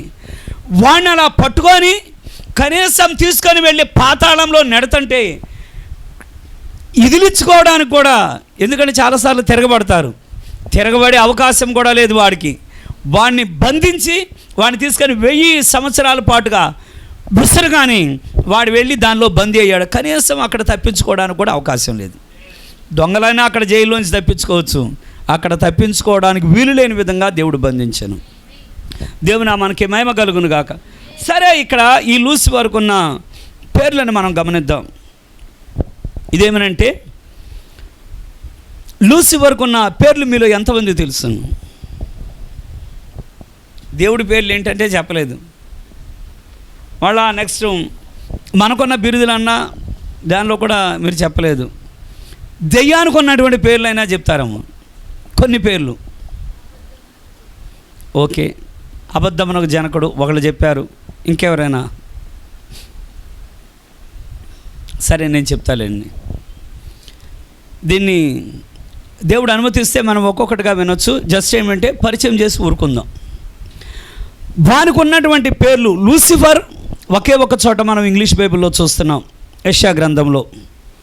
అయితే వానికి ఇక్కడ తేజో నక్షత్రం, వేకువ చుక్క, అపవాది అని పడేటువంటి మాట బైబిల్లో నుంచి చాలాసార్లు ఉంటుంది. అపవాది అపవాది అపవాది అంటే వాడు విరోధే. అయితే ఈ శాటాను వాయుమండల సంబంధమైనటువంటి దూత. వాడుకున్న పేరులో నుంచి అపవాది, లూసిఫర్, శాటాన్, అపవాది, వాయుమండల సంబంధమైన దూత, ఈ యుగ సంబంధమైన దేవదూత, మరణము యొక్క బలము కలిగిన వాడు, ఈ లోకాధికారి, అంధకార సంబంధి, మకరము, ఆది ఘటసర్పము, మోసపరచువాడు, అపోల్లోను నాశనము చేయువాడు, బయల్జెబూలు దెయ్యములకు అధిపతి, దుష్టుడు, శోధకుడు, సహోదరుల మీద నేరం మోపువాడు, ఆమేన్, వెలుగు దూత, అబద్ధికుడు, అబద్ధములకు వాడు పెద్ద అబద్ధికుడండి అని అన్నామా అయిపోయామే. ఎవరినన్నా ఆ సిస్టర్ మహా అబద్ధాలు కూరమ్మ అంటే ఎవరితో పోలుస్తున్నట్టు? దెయ్యంతో సమానంగా పోల్చడం. దయచేసి మనం అబద్ధికులుగా ఉండాలని దేవుడు కోరడంలా. కాబట్టి తెలిసి తెలియక ఏదైనా మాట్లాడినా మనం మాట్లాడే ప్రతి మాటలో నిజాయితీ ఉండాలి. ఆమేన్. మరలా గర్జించు సింహము, యోధాగోత్రపు సింహము మన దేవుడు. కానీ గర్జించే సింహం ఏం చేస్తుందంటే ఒకవేళ అది లేచి ఏం చేయలేకపోయినా అది గాండ్రు పెడతా ఉంటుందంట. ఇది గాండ్రు పెడతా ఉంటే ఈ గాండ్రు పెట్టే దీని కేకలకి మిగతాయి భయపడతా ఉన్నాయి. కానీ చాలా ఘోరమైనటువంటి కార్యం, ఒక ముళ్ళపంది ఒక్కొక్కసారి సింహాన్ని కూడా తరుముద్ది. మీరు ఎంతమంది తెలుసో నాకు తెలియదు. ముళ్ళపంది 1/2 డజన్ సింహాలు వస్తే కూడా ఒక్కటికి ఎదుర్కొంటుంది. ఏంటి బ్రదర్, ఒక్క ముళ్ళపంది 1/2 డజన్ సింహాలు అంటే దాని ఒంటి నిండా ముళ్ళే. దేవుడు దానికి అటువంటి సెక్యూరిటీ దేవుడిచ్చాడు. ఏదొచ్చినా ముళ్ళుతో అలా కొట్టుద్ది, ఏదొచ్చినా మూతికి, అది ఎక్కడైతే తినాలని వస్తాయో ఆ మూతికి ఇలా తగలగానే మొత్తం ముళ్ళు అవగానే ఇలా లాక్కుంటూ ఉంటుంది. అందులో వచ్చి చిచ్చి దీని అసలు ఇది మనకు అంత రుచిగా ఉండదులే, దీని మాంసం బాగోదని వదిలిపెట్టి వెళ్ళిపోతుంది. ఆమీన్. ఒకవేళ అది కనుక తిరగబడింది అనుకోండి, ఒక్కటే మింగేస్తుందని. దానికి దేవుడిచ్చినటువంటి కవచం దాని ముళ్ళు. ఒకవేళ అదేమన్నా అలాగా సరిగా ఉండాల్సిన విధానంలో ఉండకపోతే మాత్రం ఒక్కదానికి మాత్రం సాతాను గర్జించే సింహం వంటి వాడు. అంటే వాడు దాగి ఎక్కడ నువ్వు దొరుకుతావా అని నిన్ను వెతుకుతూ ఉండేవాడు. ఆమేన్. సరే, వాడు నరహంతకుడు, వాడి శత్రువు. ఇక్కడ దేవుని యొక్క వాక్యంలో నుంచి మనం ఎక్కువగా లోతులోనికి వెళ్ళడం కాదు, కానీ మనకు అర్థమయ్యేటట్లుగా దేవుడు మనందరికీ సహాయపడగాక. మరలా మనం విన్న వాక్యం దగ్గరికి వద్దాం. ప్రవక్త ఒక మాట చెప్పడం జరుగుతుంది. Satan is a perverter. వాడు సృష్టించలేడు కానీ సృష్టిని చెరపగలడు. వాడు సృష్టించలేడు కానీ సృష్టిని చెరపగలడు. ఈ సృష్టిలో నుంచి వాడు చేసేటువంటి కార్యం ఏమంటే, దేవుడు సృష్టించినవే చాలా గొప్ప, ఇప్పటికే వాటి లెక్క తేలడంలా. వారికి అంటే మానవుడికి కలిగేటువంటి ఆలోచన ఎలాగున్నది మీరు విన్న మాటే. ఒకవేళ దీనిలో నుంచి ఒక గాడిదని గుర్రాన్ని ఏకం చేస్తే ఏమొస్తుంది అని ఒక దాన్ని తయారు చేస్తున్నారు. దానివల్ల మళ్ళీ ఇంకోటి పిల్లలు పుట్టరు. మళ్ళా వాళ్ళు చేసేది సింహాన్ని, పులిని, అంటే ఆడసింహం మగపులి, మళ్ళా ఆడపులి మగసింహం, ఇలాగ మార్చి మార్చి జంతువులు వాళ్ళు తయారు చేస్తున్నారు. అది అలంకారంగా చూడడానికే పనికొస్తున్నావు, కానీ అవి ఇంకో దాన్ని కనడానికి మాత్రం పనికి రావడం. అంటే దేవుడు ఎలాంటి వాటినైతే కలుగు చేశారో, కలుగు చేసినటువంటి వాటిని వాళ్ళు సంకరం చేయడం జరుగుతున్నది. ఆ సంకరం కలిగేది ప్రతిదీ, సృష్టిలో ఉన్నది ప్రతి దానిని కూడా సాతాను చేయడం ఏమంటే చెరుపుట, చెరుపుట, చెరుపుట, చెరుపుట, చెరుపుట. ఆమేన్. మరో కార్యం అండి, ఇక్కడ మరి చదువుకున్న వాళ్ళు ఉన్నారు కాబట్టి మరి నేను తర్జుమా చేయడానికి నాకు అంత వీలు కాని దాన్ని దయచేసి ఎవరైనా చెప్పండి. Satan has no power to heal at all. For healing is creation. సాతాను స్వస్థపరచలేడు. స్వస్థత అనేది సృష్టి. ఎవరైతే సృష్టి చేయగలరో, సృష్టి చేయగలిగిన వారే బాగు చేయగలరు. అర్థమవుతుందండి. మరి చాలాసార్లు ప్రజలు అనుకునేది ఏమంటే దెయ్యం బాగు చేస్తున్నదేమో అని. దెయ్యం బాగు చేసేటట్లయితే అంటే కొంతమంది ఏమంటారంటే దెయ్యం వల్ల సూచక్రియలు జరిగినాయి. నిజమే, దెయ్యం సూచక్రియలు వేరే. ఒక రోగి స్వస్థత పడాలంటే స్వస్థత అనేది దేవుడి ద్వారా కలగాలి. నీకు నూనె ద్వారా కావచ్చు, ఒక వ్యక్తి ప్రేమ ద్వారా కావచ్చు, నీకు ప్రార్థన ద్వారా కావచ్చు, ఆపరేషన్ ద్వారా కావచ్చు. ఎలా జరుగుతున్నా వెనకాల దేవుని హస్తం ఉండాల్సిందే. నిన్ను స్వస్థపరచు యెహోవాను నేనే. ఇది దేవుని వాగ్దానం.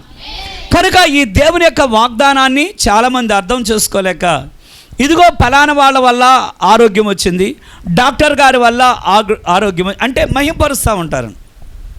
నేను ఈ ట్యాబ్లెట్లు వాడిన దగ్గర నుంచి కొంచెం బాగానే ఉందండి అంటాం. నామకార్థంగా మనం ట్యాబ్లెట్లు వాడుతున్నా కానీ వెనకాల స్వస్థత దేవుడిది. ఒకవేళ నువ్వు ఏదైనా నీ జాగ్రత్త కోసం ఒక డాక్టర్ దగ్గరికి వెళ్తున్నావు, డాక్టర్ నీకు ఏం చేయాలో జాగ్రత్తను మాత్రమే చెప్పగలుగుతున్నాడు, కానీ నిన్ను బాగు చేయలేడు. దీనిలో నుంచి ఒక విలువైనటువంటి మాట చెప్పడం జరిగింది. ప్రవక్త అంటాడు, మెడిసిన్ అనేది కేవలం నీలో ఉన్నటువంటి వ్యాధి క్రిమును చంపడానికే పనికొస్తుంది, కానీ నిన్ను బాగు చేయడానికి పనికిరాదు. ఒక ఆపరేషన్ అన్నది నీ శరీరం కత్తిరించడానికే పనికొస్తుంది, కానీ నీ శరీరం అతుక్కోవడానికి పనిచేయదు. మరి బాగా ఇంతకుముందు కూడా నేను చాలాసార్లు చెప్పున్నాను, ఒకవేళ మన ఇంట్లో పందికొక్కులు పడుతున్నాయి, మొత్తం అవి ఏం చేస్తున్నాయి అంటే ఎక్కడ చూసినా కూడా గోతులతో వేసినాయి. సరే, ఆ పందికొక్కులు వచ్చి మన ఇంట్లో నుంచి ఈ మూల చూస్తే ఇక్కడ, వంటగదిలో చూస్తే అక్కడ, గ్యాస్ బండ దగ్గర చూస్తే అక్కడ, ఇవన్నీ కూడా మనం తట్టుకోలేక మనం చేసిన కార్యం ఏమంటే మనం ఒక ఎలుకల మందు తీసుకొచ్చాం, మంచి పవర్. అప్పటికే ఇదంతా కూడా మూలలో గోతులతో వేసి లోపల నుంచి చెత్త బయటపడేసింది. ఈ ఎలుకల మంది మంచి పవర్ కలిగినది పందికొక్కుల మందు మనం పెట్టాం. అయితే పందికొక్కు చచ్చిపోయింది. నువ్వు పందికొక్కును చంపగలుగుతున్నావే కానీ అది తవ్విన గోతులను నువ్వు పోడ్చటం లేదు. మనం చంపేది ఏంటంటే ఒక మందు ద్వారా పందికొక్కును చంపుతున్నావు, నువ్వు ఎలుకను చంపుతున్నావు. కానీ ఏ గోతులైతే అది తీసినదో గోతులు పోడ్చడం అనేది అది కాదు. ఇంకా క్లియర్గా అర్థం అవ్వాలంటే మన మధ్యలో ఎవరికైనా పంటి నొప్పి వస్తే, పంటి నొప్పి వచ్చిన వాళ్ళు మీరు డాక్టర్ దగ్గరికి వెళ్ళండి. డాక్టర్ దగ్గరికి వెళ్ళి, డాక్టర్ నాకు ఇక్కడ పన్ను పుచ్చిపోయింది, మరి ఈ పన్ను పుచ్చిపోయింది కనుక దయచేసి లాగేయండి అని అన్నాం. వెంటనే డాక్టర్ సలహా ఇస్తాడు, మీకేమైనా హార్ట్ అటాక్ ఉందా అంటాడు. లేదండి హార్ట్ అటాక్ ఏం లేదని. మీకు షుగర్ ఉందా అని అడుగుతాడు. లేదండి అన్నాను. మరి నీ బ్లడ్ పర్సెంట్ ఎంత ఉన్నది అంటాడు. ఎందుకంటే నువ్వు లాగేయడం వల్ల నీ ఒంట్లో బ్లడ్ సరిగా లేకపోతే నువ్వు నీరసించి పడిపోతావు. ఒకవేళ నీ ఛాతీకి సంబంధించిన వ్యాధులు ఏమన్నా ఉన్నాయా? ఎక్కడ పన్ను ఎక్కడ ఛాతీ, ఎక్కడ పన్ను ఎక్కడ బీపీ, ఎక్కడ పన్ను ఎక్కడ షుగర్, దానిలో కటింగ్ లేరు పట్టుకొని లాగేయడమేగా. కూర్చోబెట్టి ఆ పన్ను పీటికి పట్టుకొని లాగేయడమే కదా. మరి ఎందుకని లాగనంటున్నారు? ఒకవేళ మన కంట్లో నుంచి ఎవరికన్నా వయసును బట్టి శుక్లం వచ్చింది, ఆ శుక్లం రాగానే మీరు ఆపరేషన్కి వెళితే వెంటనే వాళ్ళు చేయరు. ముందు వాళ్ళు అనేది ఏమంటే మీరు కంగారు పడకండి అంటాడు. మీరు కంగారు పడద్దు, మొత్తం మిమ్మల్ని చూడనివ్వండి అని. స్వస్థత వైద్యుడి చేతిలో లేదు, ఔషధం చేతిలో లేదు, ఎవరి చేతిలో లేదు. వ్యాధి నిరోధక శక్తి దేవుడు మనలోనే పెట్టారు.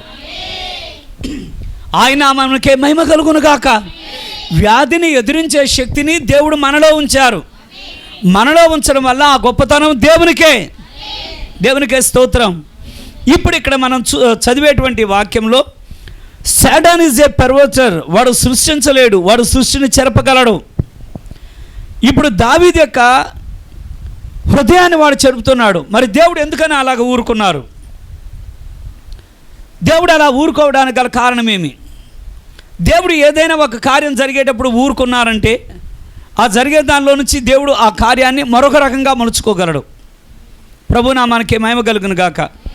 ఇక్కడ దావీదు యొక్క హృదయం మీద దాడి చేయడం జరుగుతున్నది. మరి సహజంగా జరిగేది మనం అనుకున్నట్లుగా గుండె అంటే ఇలాగా దానిలో నుంచి పైపులు ఇవన్నీ ఇట్లా చూపిస్తారు కదా, ఇలాగా. కానీ మనకు అర్థమయ్యేటువంటి లాంగ్వేజ్ ఏమంటే హృదయం అనగానే ఇది. హృదయం బహు మోసకరమైనదంట. కాబట్టి హృదయాన్ని గూర్చి బైబిల్లో నుంచి అనేకమైనటువంటి మాటలు ఉన్నాయి. ఇందులో 4 విధాలుగా ఇక్కడ హృదయం మారుతున్నది. సాతాను చేసేటువంటి కార్యం ఏమంటే ఏ స్టబ్బోర్న్ హార్ట్ అంట, మొండి హృదయాన్ని కలుగు చేస్తున్నాడు. చాలామందికి ఏదైనా ఒక కార్యం వాక్యం ఎలా చెప్పడం లేదు, దయచేసి మీరు ఆ పని చేయవద్దు, మీరు ఆ పని చేయొద్దంటే వాళ్ళు అదే పని చేయడానికి గల కారణం ఏమంటే ఆ పని చేయడానికి గల కారణం సాతాను ఇక్కడ మొండి హృదయాన్ని పెడతాడంట. సాతాను ఎప్పుడైతే ఈ మొండి హృదయాన్ని మనలో తీసుకొని వస్తాడో, ఆ మొండి హృదయాన్ని తీసుకొని వచ్చినప్పుడు ఎవరినితో ఏం చెప్పినా వాళ్ళ మాట నువ్వు వినవు. దావీదే కాదండి, ఎవరైనా సరే సాతాను గనుక ఒక వ్యక్తి యొక్క హృదయాన్ని మొండితనానికి తీసుకొని వస్తే దీనివల్ల ఈ కీడు జరుగుద్ది, దీనివల్ల ఈ నష్టం జరుగుద్ది, దీనివల్ల నీ కుటుంబానికి చాలా నష్టపోయే పరిస్థితులు ఉన్నాయని మనం చెప్పినా ఆ వ్యక్తులు ఏం చేస్తారంటే సాతాను వారి హృదయాన్ని మొండితనం చేయడం వల్ల మొండితనాన్ని నెరవేర్చుకుంటారంట. రెండవది ఏ స్మిటన్ హార్ట్, కొట్టబడిన హృదయం. ఒకవేళ నువ్వు దేవుని యొక్క ఏర్పాట్లో కనుక ఉంటే నువ్వు చేసినటువంటి తప్పిదాన్ని దేవుడు చేసే కార్యం ఏమంటే నీ హృదయం కొట్టుకోవడం ప్రారంభిస్తుందంట. నేను తప్పు చేశాను.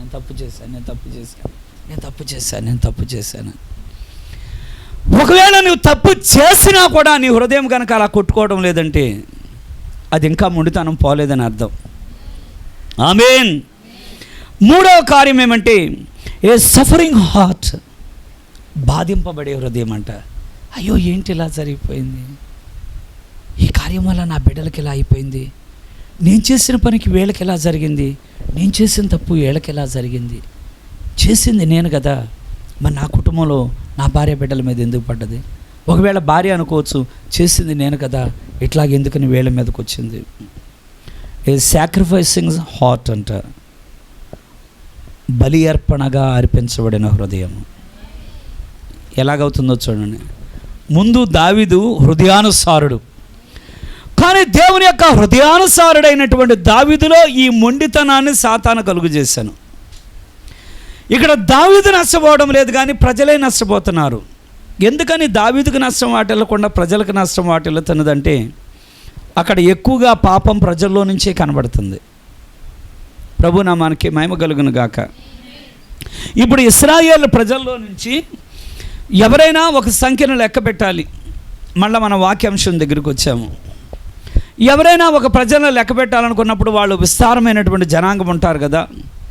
ఆ విస్తారమైనటువంటి ఆ జనాంగాన్ని అంతా లెక్క పెట్టడానికి ఒకసారి దేవుడు ఏం చేశారంటే, మోషే నువ్వు ఈ బాధ్యతను నువ్వు వహించి ఈ ఇశ్రాయేలు ప్రజల్లో కొంతమందిని లెక్కపెట్టి కొన్ని లేవి గోత్రాలు అట్లాంటి గోత్రాలు నువ్వు లెక్క పెట్టొద్దు, అక్కడికి ఆపేసే అన్నారు. అనగానే దానిలో నుంచి సామాన్యులు ఉన్నారు, పేదవాళ్ళు ఉన్నారు, ధనికులు ఉన్నారు, అన్ని రకాలుగా ఉన్నారు. మరి వాళ్ళందరినీ కూడా ప్రభు ఏమంటున్నారంటే, వారికి ఏ విధమైనటువంటి కీడు జరగకుండా వారు ఎవరైతే లెక్కలోనికి రావాలో, ఇక్కడ వాక్యంలో చెప్పబడ్డట్టు దెయ్యాలు మీకు లోబడుచున్నవని మీరు సంతోషించవద్దు, కానీ మీ పేర్లు పరలోకంలో, భూమి మీద కాదండి, భూమి మీద చర్చి బుక్స్ కాదు, కనుక పరలోకంలో మీ పేరు రాయబడి ఉన్నది.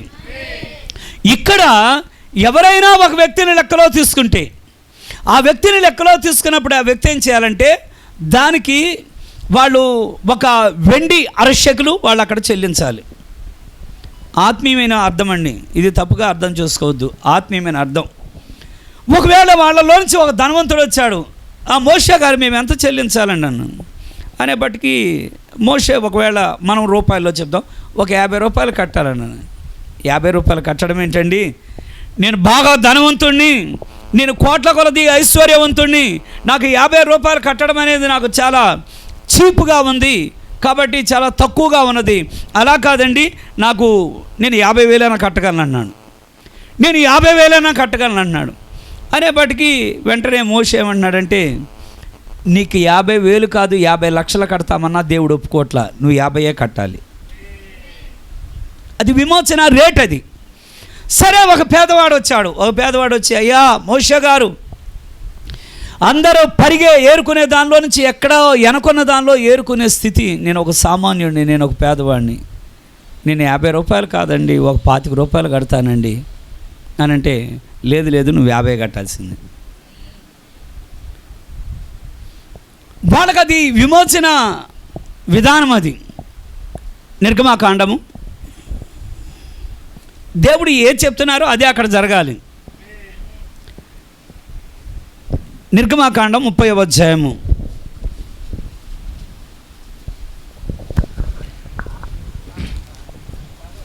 ఒక్క నిమిషం.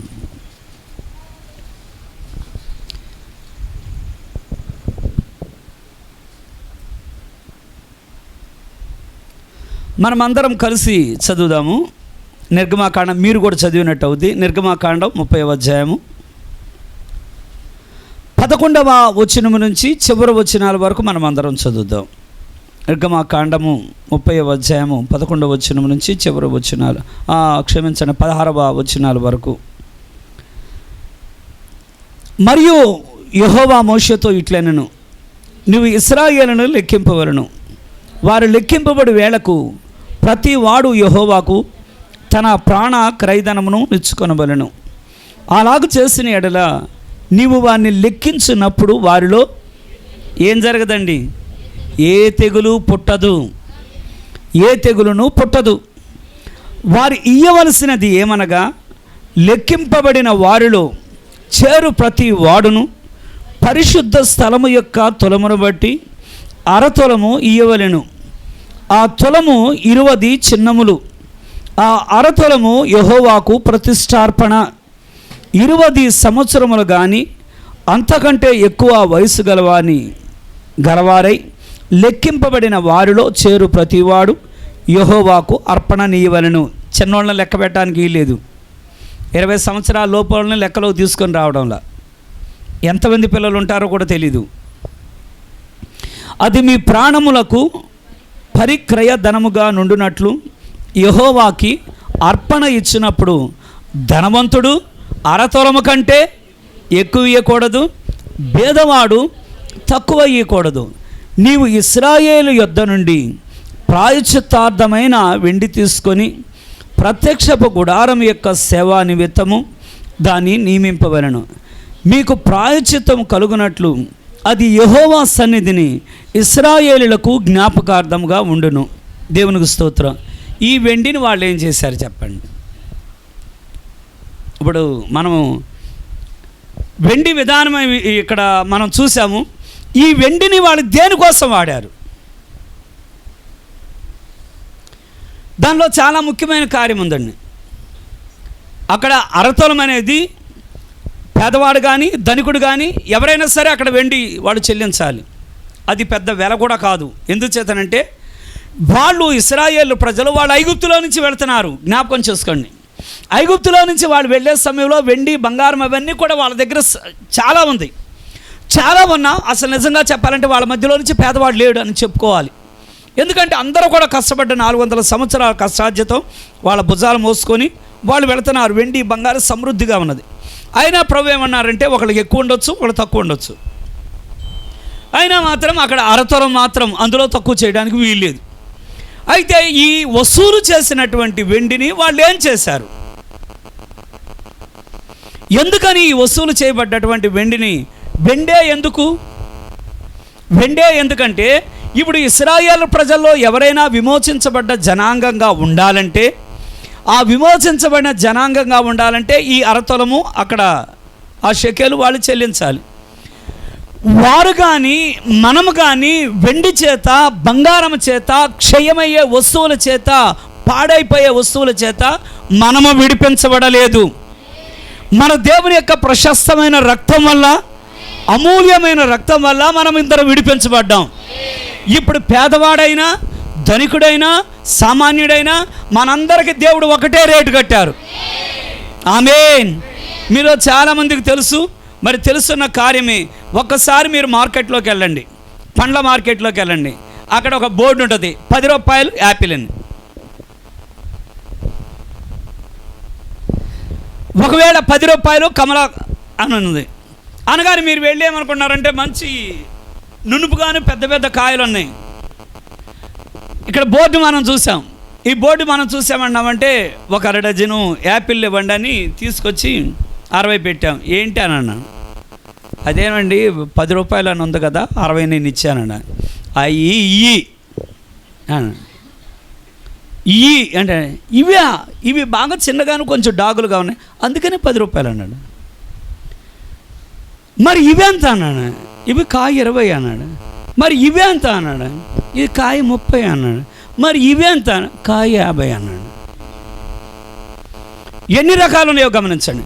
ఒకే ఫ్రూట్ మార్కెట్లో నుంచి ఇక్కడ 10 బోర్డు మాత్రం 10 కొన్నది, కానీ ఇక్కడ నుంచి వెల మారుతున్నది. దేవునికి మహిమ కలుగును గాక. కానీ ఇక్కడ దేవుడు మనకు చేసింది ఏమంటే నెంబర్ 1 క్వాలిటీ మనం. ఆమేన్. మీలో ఎంతమందికి మీరు నెంబర్ 1 అని తెలుసు? లోకంలో చాలామంది నెంబర్ 1లు అనేవాళ్ళు ఉన్నారు. అవి నిలబడవు.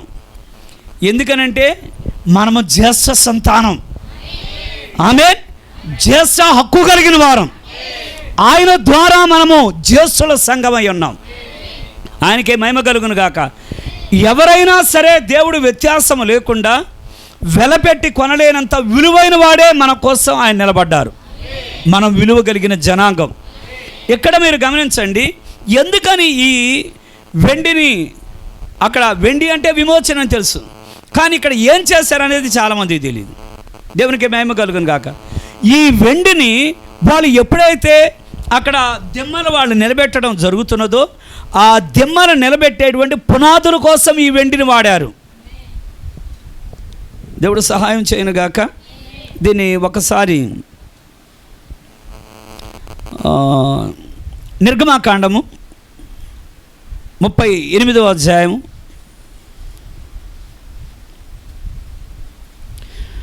ప్రతి దానికి విమోచన పునాది అయ్యున్నది. నిర్గమాకాండం 38వ అధ్యాయము 25 నుంచి.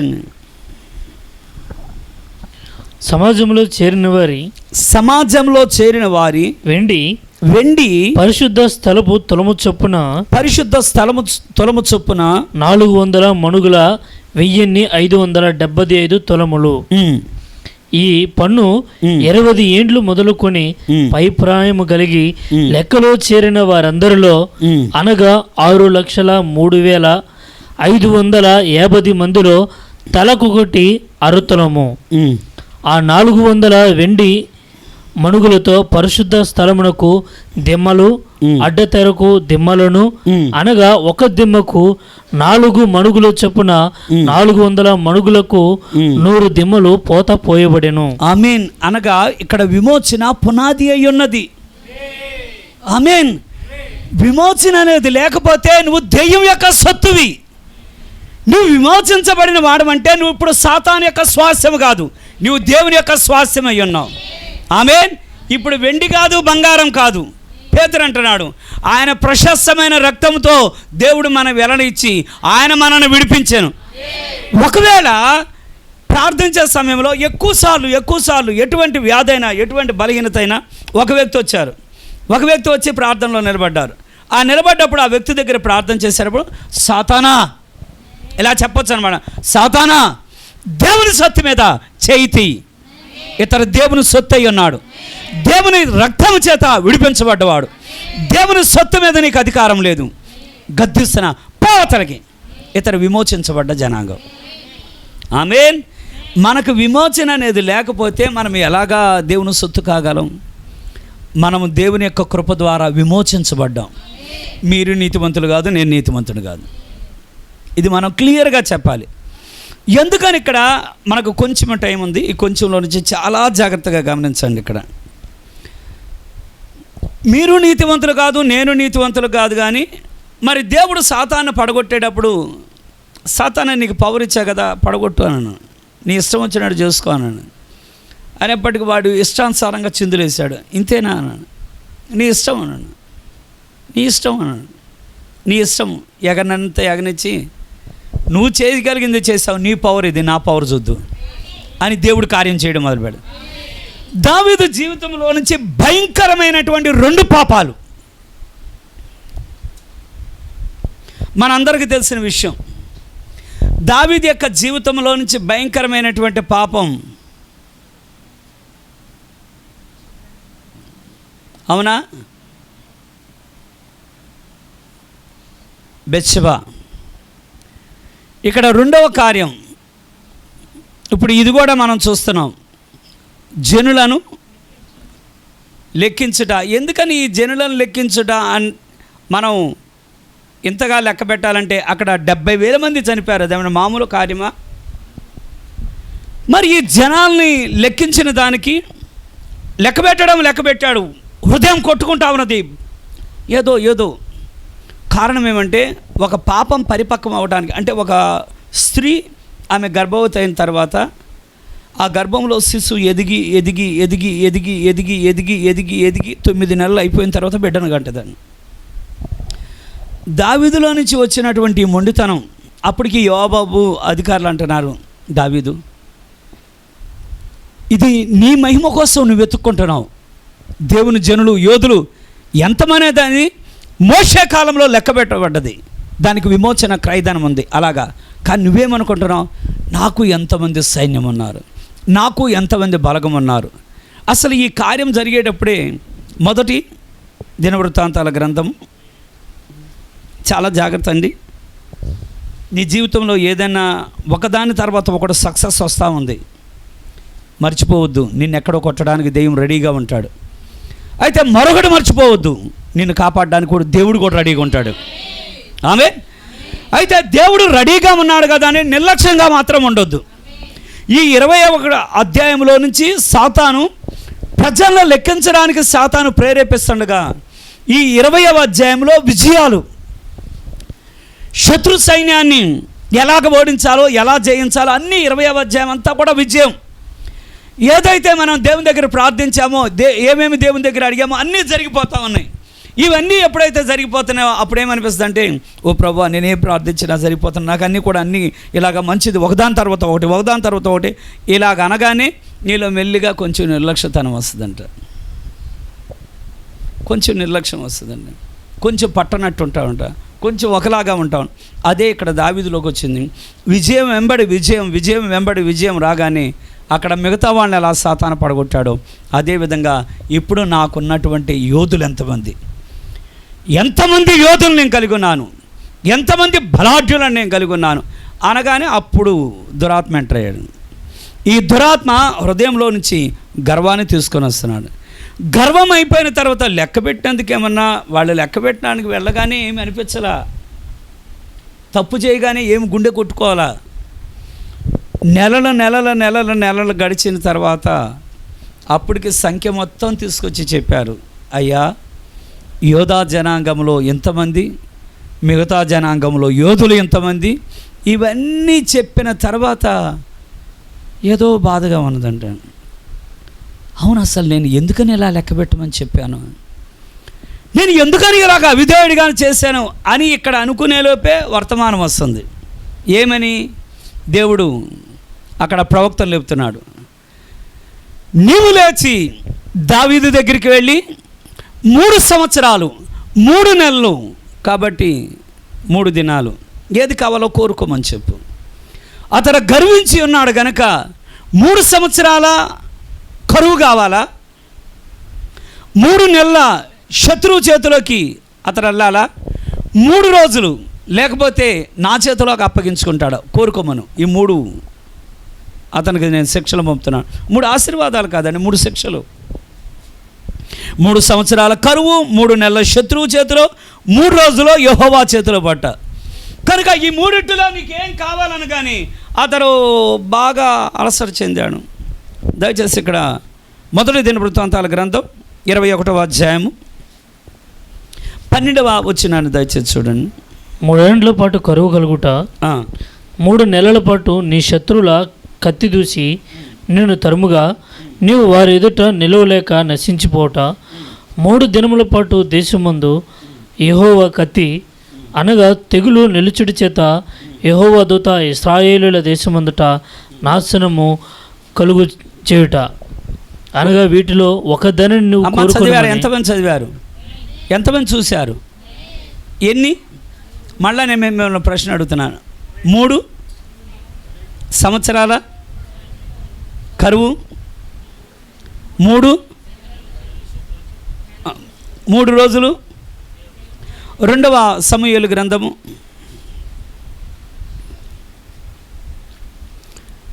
24వ అధ్యాయము 13వ వచనమండి.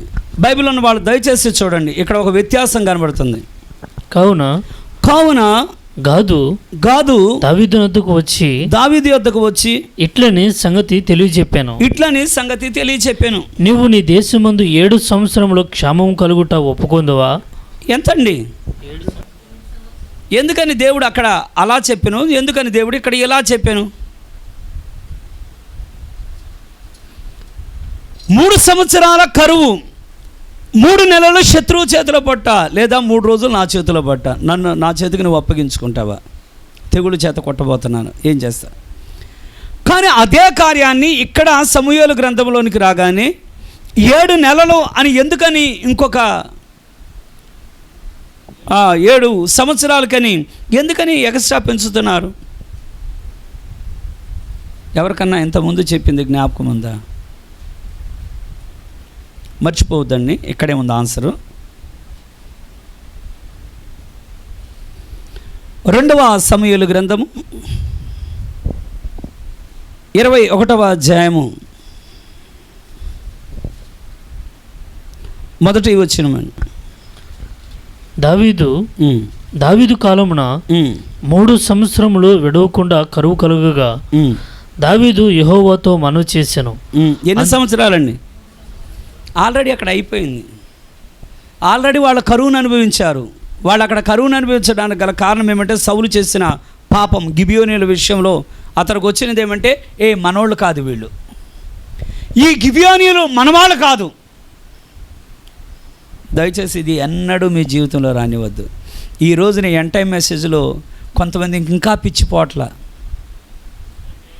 కొంతమందికి ఆ పిచ్చిపోవడంలా మా వాళ్ళు మనోళ్ళు అంటున్నారు. మా వాళ్ళు మనోళ్ళు ఏంటి? మా వాళ్ళు మనోళ్ళు అంటే పరాయోళ్ళ? ఆయనేమో ఒకే వెండి అందరికని చెప్తుంటే మా వాళ్ళు మనోళ్ళు ఎందుకని వస్తుంది ఈ భేదాభిప్రాయం? ఈ భేదాభిప్రాయంతో దేవుడు రాజ్యానికి వెళ్ళలేరు. ఎప్పుడు మీ మైండ్ అలాగే ఉంటుంది.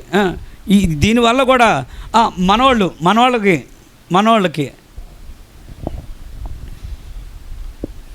మనోళ్ళు అంటే ఏంటి అసలు? ఆ మనోళ్ళ గొడవే ఇప్పుడు దాకా మనల్ని దెయ్యం చేతిలో ఉంచింది. అవునా కదండి? లోకమంతా అదే కొట్టుకుంటున్నారు. ఎక్కడ కొట్టుకునేది? ఆ ఉద్యోగాల దగ్గర, వాడి దగ్గర, వాళ్ళకి దానిలో నుంచి వీళ్ళకి దీంట్లో నుంచి అని. ఇక్కడ ప్రభువు దగ్గరకు వచ్చిన తర్వాత నా హృదయాలు మారుతాయి అంటే మారడంలా. ఆ అబ్బాయి ఎవరు? అమ్మాయికి అబ్బాయి ఎవరు? మనోళ్ళేనా?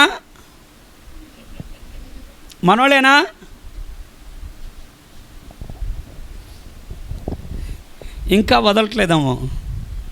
దయచేసి వదిలిచేయండి.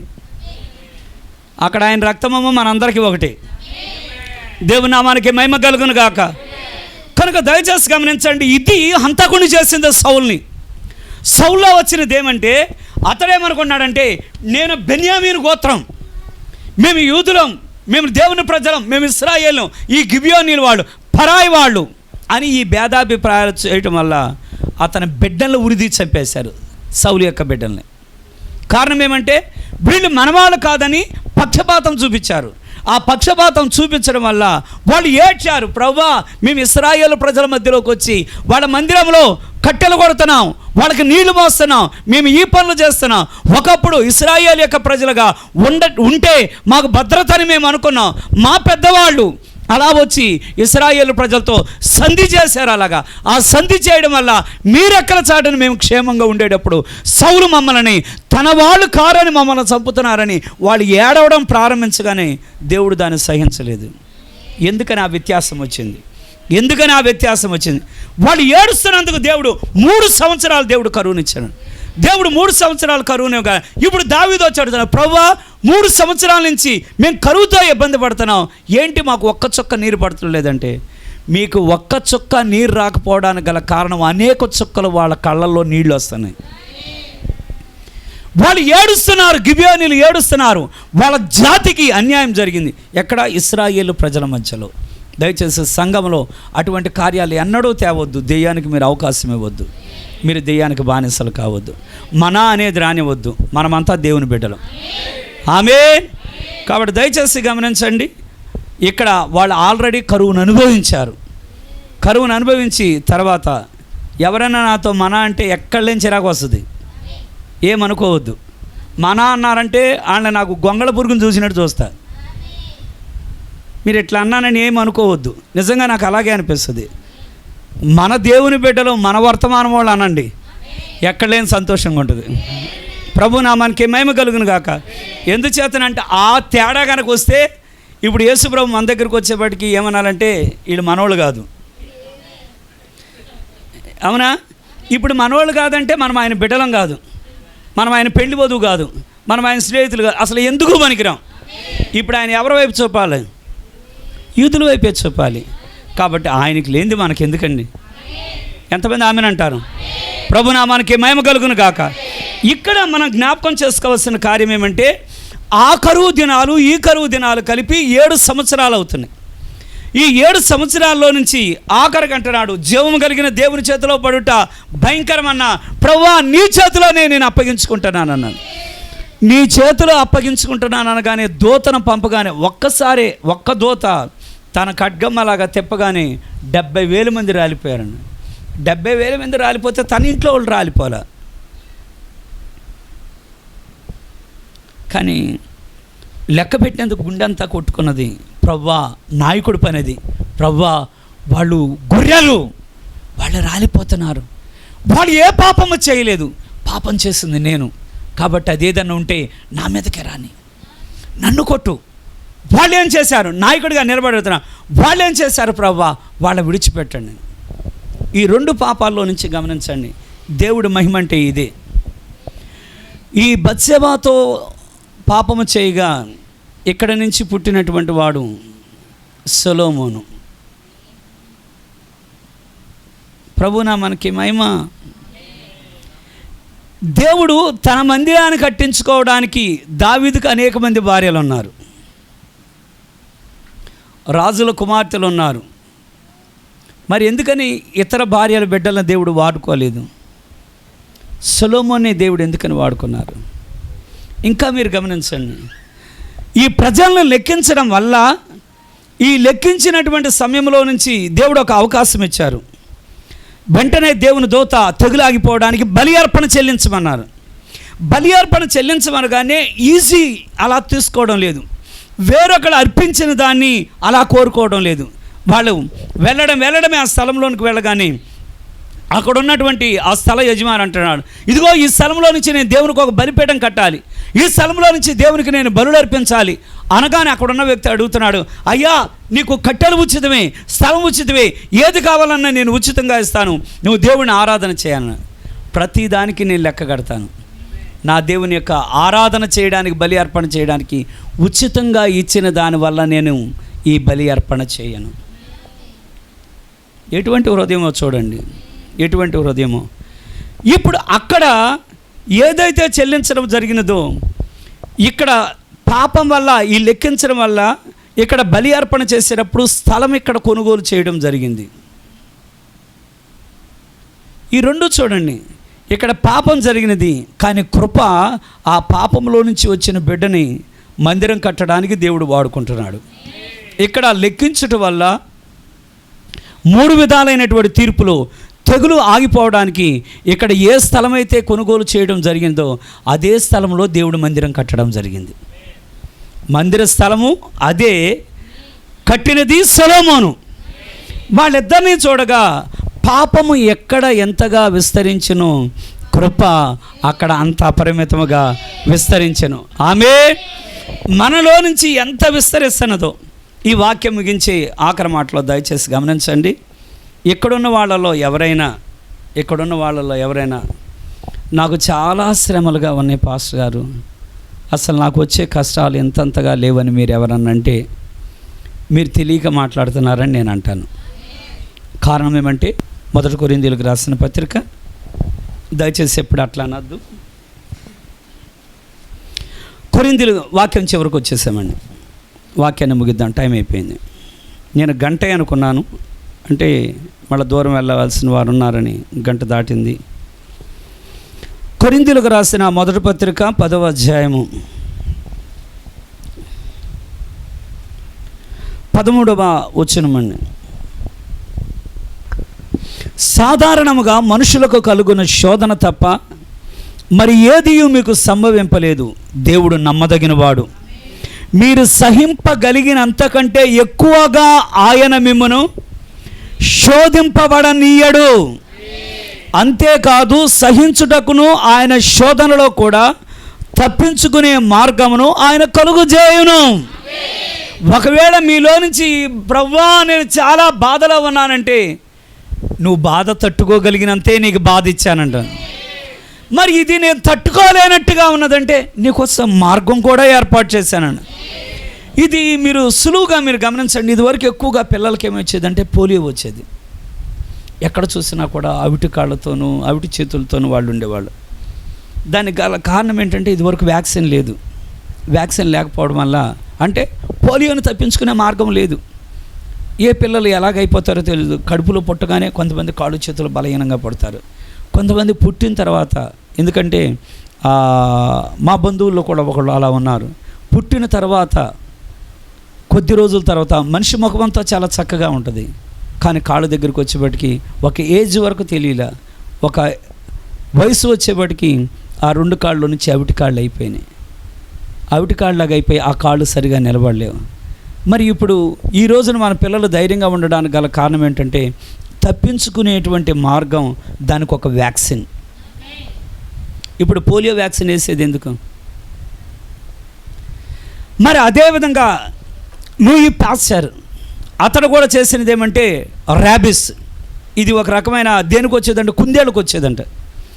ఈ కుందేళ్ళకి ఏమైతే వచ్చేదో ఆ కుందేళ్ళకు వచ్చినటువంటి వ్యాధి ఇది మెల్లిగా మిగతా వాళ్ళకు సోకినప్పుడు ఆ వ్యాధి వాళ్ళ ఒంట్లో నుంచి ఉండి వాళ్ళ అవయవాలు కూడా లోపలంతా కూడా అనేకమైనటువంటి తెగుళ్ళు వచ్చాయి. నేను ఈ గడిచిన దినమో ఎప్పుడో చదివిన్నాను,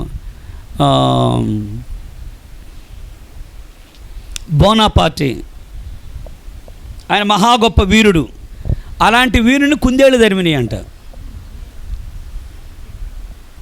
ఎంత విచిత్రమైన కార్యం. నెపోలియన్ బోనాపార్టీ అంటే పెద్ద మహావీరుడు ఒకప్పుడు. కానీ ఆ మహావీరుడైనటువంటి వాడు తర్వాత పడిపోయాడు. పడిపోవడానికి గల కారణం ఏమంటే బలహీనత, సాతాను దెబ్బ కొట్టడం. మరి ఇప్పుడు ఆ ర్యాబిస్ వ్యాధిని దాన్ని అదుపు చేయడానికి ఏమంటే దానికి ఒక వ్యాక్సిన్ వచ్చింది. వ్యాక్సిన్ కనుగొన్న తర్వాత దానివల్ల వచ్చేటువంటి వ్యాధులు అక్కడ అరికట్టబడ్డాయి. మరొక వ్యక్తి ఏం చేశాడంటే కుక్కల వల్ల వ్యాధులు వస్తున్నాయి, అంటే తప్పించుకునే మార్గం. అదేమనంటే ఇప్పుడు కుక్క కాటు ఏదైనా కరిసింది, మనం రోడ్డు మీద ఉన్న పిల్లలు ఆడుతూ ఉన్నారు. కొన్నిసార్లు కనుక కుక్క కరిస్తే నా కళ్ళ ముందు జరిగింది. నాతో పాటు ఆ రోజున సుదర్శ్ కూడా ఉన్నాడు. మేమిద్దరం కలిసి ఇంటి దగ్గర నుంచి షాప్ వరకు వెళుతున్నాం. ఇద్దరం ఇలా నడుచుకుంటా మాట్లాడుకుంటా ఇలా వెళుతున్నాం. అక్కడే ఒక ఇల్లు కడుతున్నారు. ఆ ఇంటి కట్టే వాచ్మెన్ మా వెనకాల నుంచుని ఉన్నాడు.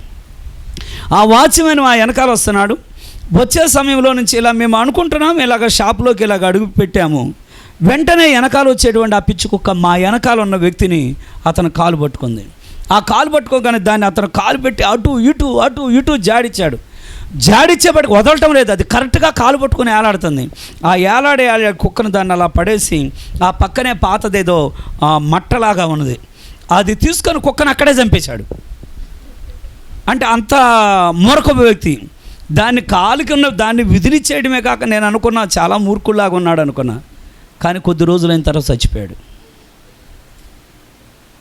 కొద్ది రోజులైన తర్వాత మరి మూర్ఖత్వమే, కానీ మరణం దగ్గర అతను జయించలేకపోయాడు. మరి ఈ కుక్కలకు వచ్చేటువంటి ఆ ర్యాబిస్ విషయంలో దాని నుంచి తప్పించుకోవడానికి ఈ లూయి ప్యాచర్ తర్వాత మరొక వ్యక్తి చేసిన కార్యం ఏమంటే 50 కుక్కల మీద ప్రయోగించాడంట. 50 కుక్కల మీద, అంటే వ్యాధిని దానిలో ఎక్కించడం, మళ్ళా వ్యాధికి మళ్ళీ దాన్ని ఇంజెక్ట్ చేయడం, మళ్ళా వ్యాధిని అంటే మనుషుల మీద చేయడం కాదు కదా, ముందు జంతువుల మీద ప్రయోగించిన తర్వాత ఆ వ్యక్తిని, ఆ రోగ నిరోధక శక్తి ఆ వ్యక్తికి వచ్చిన తర్వాత ఇప్పుడు 9 ఏళ్ల పిల్లవాడికి ర్యాబిస్ వ్యాధి వచ్చింది. అంటే ఈ పిచ్చి కుక్కలకు వచ్చేది ఆ పిల్లవానికి వచ్చింది. ఆ రాగానే ఆ 9 సంవత్సరాల పిల్లవాని మీదకి 50 కుక్కల మీద ప్రయోగించిన తర్వాత అతను ప్రయోగించాడు. అనుకోని విధంగా ఆ వ్యాధిని వాళ్ళు దాన్ని కంట్రోల్ చేయగలిగారు. ఆ వ్యక్తి సరిగా ఉండగలిగాడు. ఇప్పుడు మన ప్రభువును చూడండి. ఇప్పుడు కరోనాకి వ్యాక్సిన్ కనుక్కుంటున్నారు. ఈ వ్యాక్సిన్ కనుక్కునే లోపు ఒకవేళ ప్రభు వస్తే తప్పించుకునే మార్గం ఉన్నామా లేదా? ఎర్ర సముద్రం దగ్గర తప్పించుకునే మార్గం, ఆమేన్. అగ్నిగుండంలో తప్పించుకునే మార్గం, సింహాల గుహ దగ్గర తప్పించుకునే మార్గం, మరణ ద్వారం దగ్గర తప్పించుకునే మార్గం, లోకం మీదకి వచ్చే శ్రమల్లో తప్పించుకునే మార్గం ఇప్పుడు దేవుడు మనకు ఏర్పాటు చేసినాం. ఆమేన్. ఇప్పుడు దేవుడు ఏర్పాటు చేసిన దీనిని బట్టి మనము సాతానుని దాటుకొని మనం వెళ్ళగలుగుతున్నాం. ప్రభు నా మనకి మహిమ కలుగును గాక.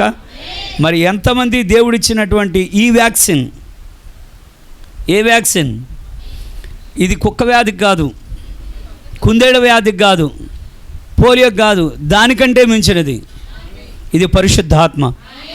ఈ వ్యాక్సిన్ అన్నిటినీ జయిస్తుంది. కాబట్టి మనకు కావాల్సింది ఏది? దేవుని యొక్క ఆత్మను కలిగి ఉండడం. దేవునికి స్తోత్రం. ఒక్క మాట చెప్పొచ్చా? ఒకవేళ ఆ వ్యాక్సిన్ కనుక మీరు కలిగి ఉంటే ఒక వ్యత్యాసం కనబడుద్దంట. ఏంటి ఆ వ్యత్యాసం అంటే ప్రవక్త చెప్తున్నాడు. అది దేనిలో? దైవ శాస్త్రంలోనే, డెమనాలజీలో చెప్పాడు. అది ఎలాగంటే ఒక వ్యక్తిని దెయ్యం పడతాడంట. దెయ్యం పట్టగానే ఒకవేళ జస్ట్ అట్లా కనుక్కుందాం, వాని ఆనందం అంట మామూలుగా ఉండదంట. వాని ఆనందం బాటిల్ పట్టుకొని ఊగిపోతాడంట. అందులో పాట వస్తూ ఉంటే ఇలా అంటుంటాడంట. వాడు తాగేదానిలో పట్టుకుంటాడంట, ఆ పాటలకు ఎగురుతాడంట, ఆనందం వస్తా అంటాడంట. ఒకవేళ మనం కనబడ్డాం అనుకో, ఎక్కడికి వెళ్తున్నావు, అసలు ఈ ఆనందం ఈ సంతోషం మీ దగ్గర లేదనగానే మనం అనాలంట, నీకంటే 100 రెట్లు ఎక్కువ ఆనందం కలుగున్నావు. దేవునికే మహిమ కలుగును కాక.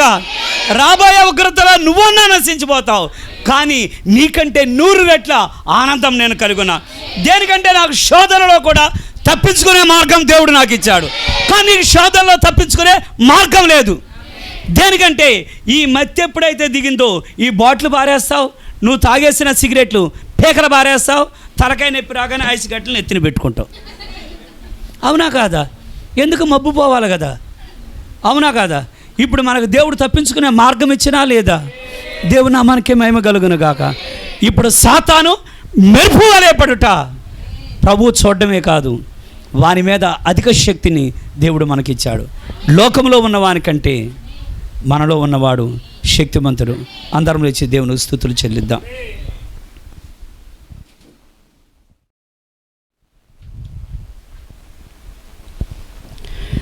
Satan is trying to hold the blessings from the people. వాడు ప్రయత్నాలు దేవుని యొక్క ఆశీర్వాదాల్ని అదుపు చేయడానికి వాడు చేయు ప్రయత్నాలు, కానీ దేవుని ఆశీర్వాదాలు ఎవరూ అడ్డుకోలేరు. దేవుడి యందు విశ్వాసం ఉంచే వారికి దేవుని ఆశీర్వాదాలు ఎల్లప్పుడూ మెండుగా ఉన్నవి. ప్రభువా, నీవు నాకు అనుగ్రహించే ఆశీర్వాదాలని సాతాను పట్టుకోవాలని ప్రయత్నిస్తుండగా ఒక్క ఆశీర్వాదం కూడా వాడి చేతిలోనికి వెళ్ళనివ్వద్దు. ప్రతి ఆశీర్వాదం నాదే. ఓ తండ్రి, అందుకొరకు స్తోత్రం.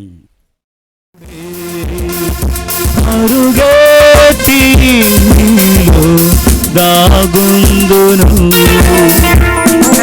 నీవే నా కొండ యేసు, నీవే నా కోట యేసు.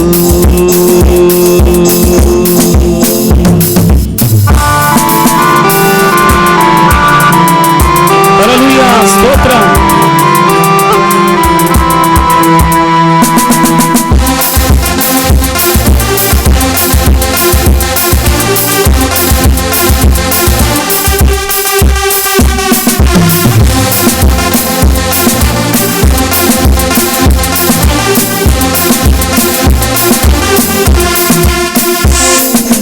కంటిలో పాపరానను కాయుచుండగా శత్రువుకు నన్ను తాకను ధైర్యము చాలునా. నీ కంటిలో పాపరానను కాయుచుండగా శత్రువుకు నన్ను తాకను ధైర్యము చాలునా. నా అతిశయము నీవే, నా నీతరము నీవే, నా అతిశయము నీవే, నా నీతరము నీవే. యేసయ్యా, నేనమ్ముకొను ఆశ్రయం నీవే. యేసయ్యా, నా కేడెము ప్రకారము నీవే. ఇప్పుడే పరుగెత్తి నీలో దాగుందును. ఇప్పుడే అందరం అండి, వచ్చిన వాళ్ళందరం నీలో దాగుందును. నీవే నా కోట యేసు, నీవే నా కోట యేసు.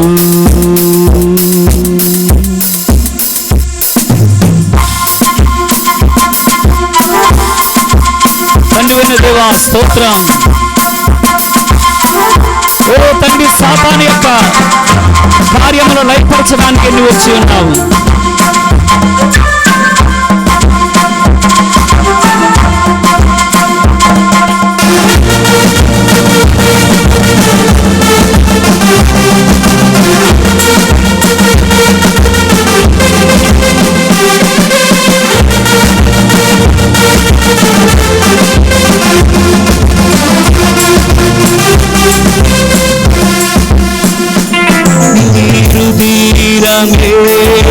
కవచమైన మీద ఉండగా ప్రేయపాయమైనను నా దరి చేరునా. నిరుదీరమే వాచమైన మీద ఉందా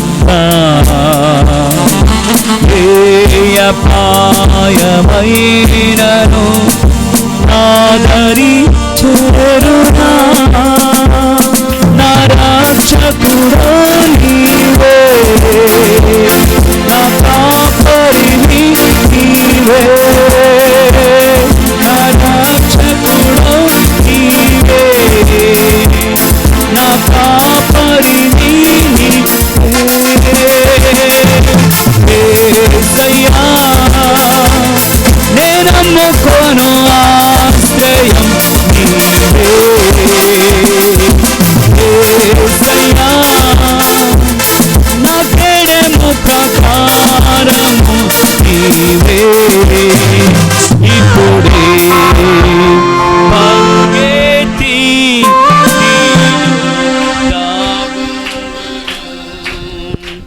ఇప్పుడే పరుగెత్తి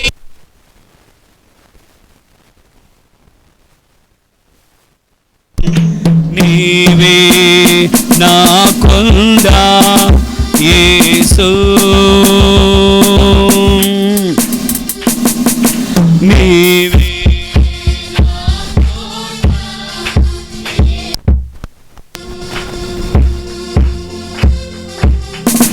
నీవే నా కొండా యేసు నీవే నా కోట యేసు. ప్రార్థన చేసుకున్నా దేవా